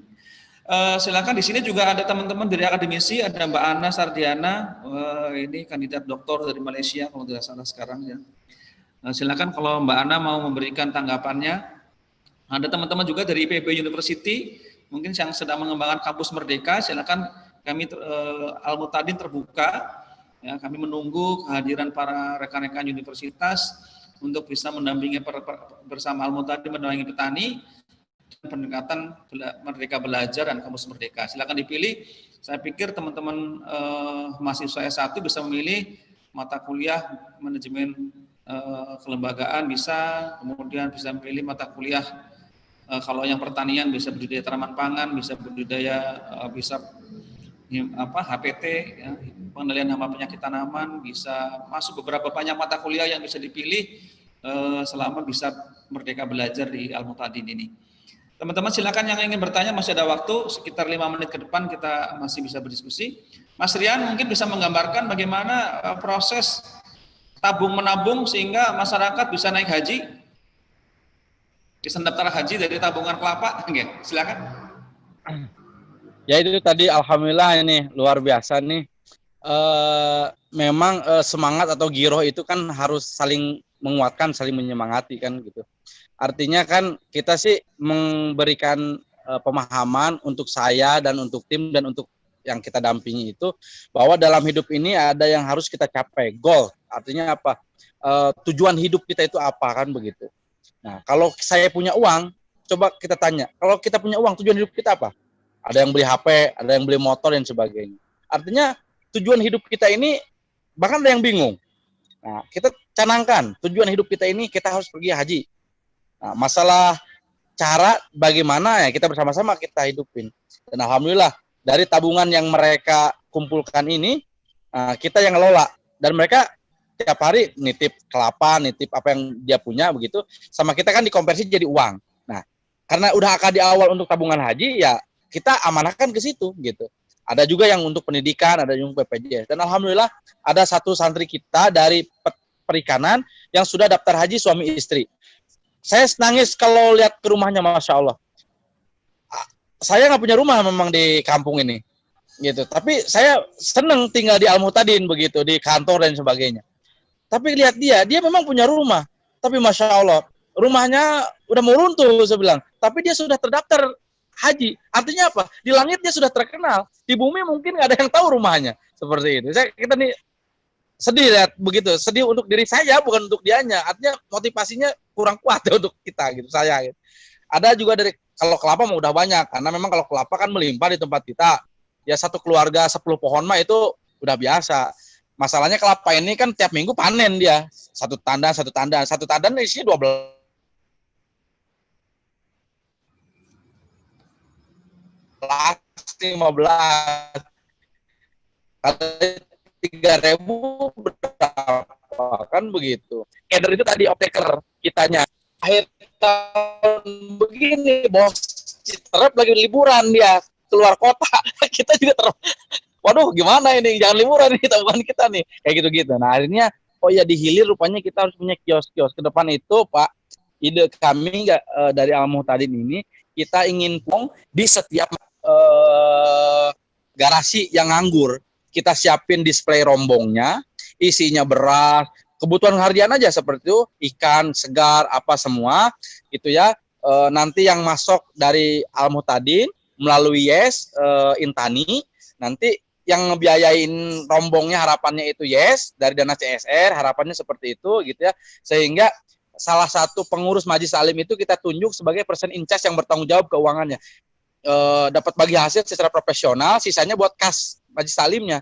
Siapa yang beli? Ya itu di komunitas itu sendiri, marketplace kita pengennya seperti itu, dihilir gitu ya. Nah, rombongnya dari mana? Harapannya dari UMKM gitu. Yes yang akan mengikhtiarkan, produknya dari Intani. Salah satu penyuplai Intani itu kan kita, gitu. Produk santri. Harapannya seperti itu siklusnya. Kenapa? Kalau dengan begitulah rantai pasok kita dari hulu hilir itu lebih efisien, lebih murah, dan lebih segar, lebih ini. Kecuali kalau skalanya besar. Kalau skalanya besar itu udah korporasi mainannya. Tapi kan yang kita bangun ini tidak sebesar itu dulu gitu untuk sektor lainnya. Kalau beras mungkin bisa skala besar. Nah, itulah harapan kita ke depan, Bu. Siapa yang mau rombong daftar dari sekarang lah seperti itu. Biar saya daftarin ke Intani dan Yes. Ya. Baik, termasuk siapa yang mau wakaf gitu ya. Silakan nanti hubungin Yes gitu ya. Wakaf minimal saya butuh 200 meter dulu nih yang urgent itu. Kali 100.000. Berapa tuh? 200 juta. Baiklah teman-teman semua, terakhir ini sebetulnya beliau tadi sudah hadir Profesor Gunawan Sumodiningrat ya, profesor betulan, kalau saya yang provokator. Beliau tapi kelihatannya beliau sudah ada acara lain gitu. Saya tadi sudah beliau sudah sempat masuk tapi beliau sepertinya ada kegiatan lain. Mas Rian terakhir Mas Rian ya. Awal kisahnya Mas Rian, kan Mas Rian sudah orang yang beruntung ya, salah satu di antara orang yang bisa kuliah. Ada berapa teman yang kuliah di kampung, Mas? Kalau saya yang cerita nanti takut bohong. Ini tanya nih, sahabat saya nih. Ada berapa orang? Ada 1. Assalamualaikum, Pak. Ya, gimana? Ini baru varian ini satu nih. Saya. Jadi teman-teman semua, ini berdua ini sahabat nih, Kang Rian sama Kang Dadan. Satunya bisa kuliah, satunya bisa lulus SMA. Jadi berdua inilah orang yang termasuk berpendidikan tinggi di kampungnya.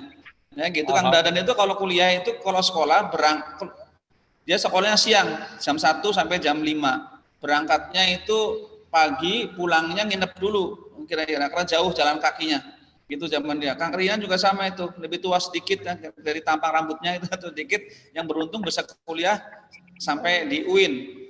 jurusannya manajemen dakwah gitu. Tapi kemudian dia bertani. Nyambung nggak itu Mas Rian? Kan begini Pak, kuliah itu Ini terputus lagi. lu dapat ijazah itu legacy bahwa kita itu S1 kan hidup dan mindset. Alhamdulillah. Oh gitu ya. Ya jadi kemudian beliau pulang kampung untuk bisa memberikan akses supaya anak-anak di sana itu nggak terlalu sulit untuk bisa mengakses pendidikan. Kira-kira kita bikin Al-Muhtadin seperti itu. Jadi memberikan akses yang terbelakang jadi maju dikit, yang tidak sekolah jadi sekolah gitu ya, yang tidak punya penghasilan jadi punya penghasilan. Sekarang berapa anak muda yang sudah terserap di usaha Brisma ini, Kang Rian? 25 yang sudah aktif terserap 25. Ada satu yang kita kuliahin di Universitas PGRI di Pasar Minggu. Pasar Minggu. Jadi baru 5 bulan sebelum setahun sudah menyerap tenaga kerja. Ini bukan santri ya, ini yang maksudnya yang sudah terserap jadi tenaga kerja gitu ya. Ya. Dalam sektor Brisma Taninya gitu ya. Belum lagi yang menjadi anggota gitu ya. Oke, sedikit sebagai penutup Mas Rian, apa yang ingin disampaikan? Oh ya, belum ceritain itu. Kenapa awal mulanya bikin pesantren dulu, gimana tadi terputus tadi itu? Nah itu ceritanya harus sambil ngopi di Al-Muhtadin. harus berkunjung dulu ke sini lah. Ke depan ya, apa yang sedang disiapkan? Kelihatannya tadi sudah kelihatan tenda-tenda gitu, bisa goes-goes, promosinya nyaba lembur, apa diceritakan sedikit itu?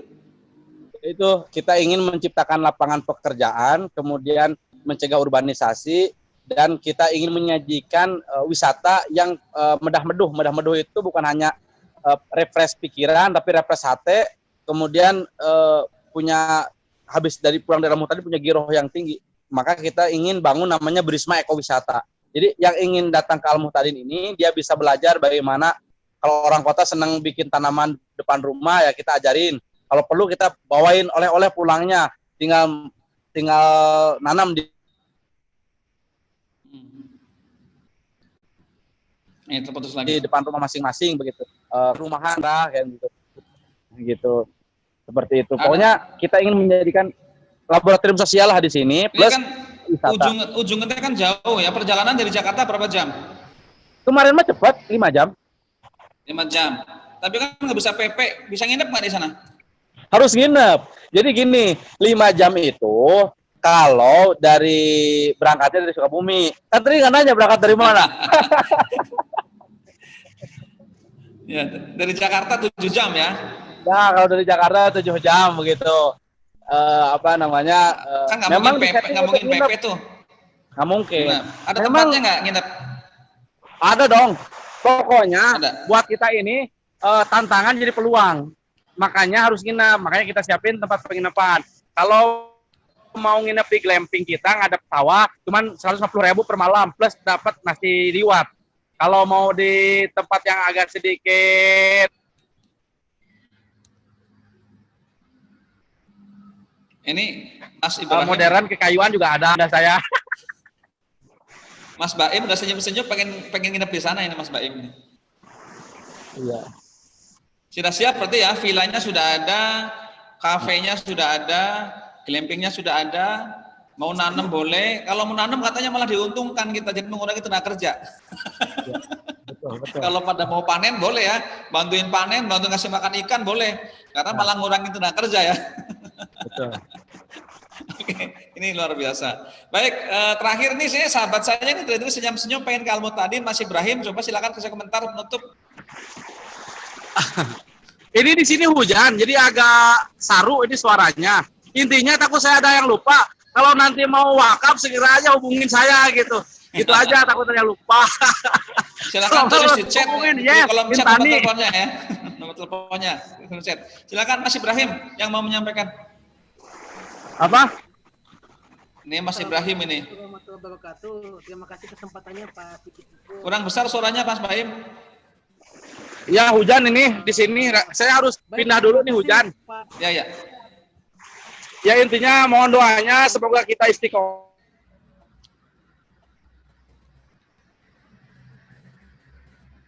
Kang Rian, kita kasih kesempatan Pak Ibrahim dulu sebentar.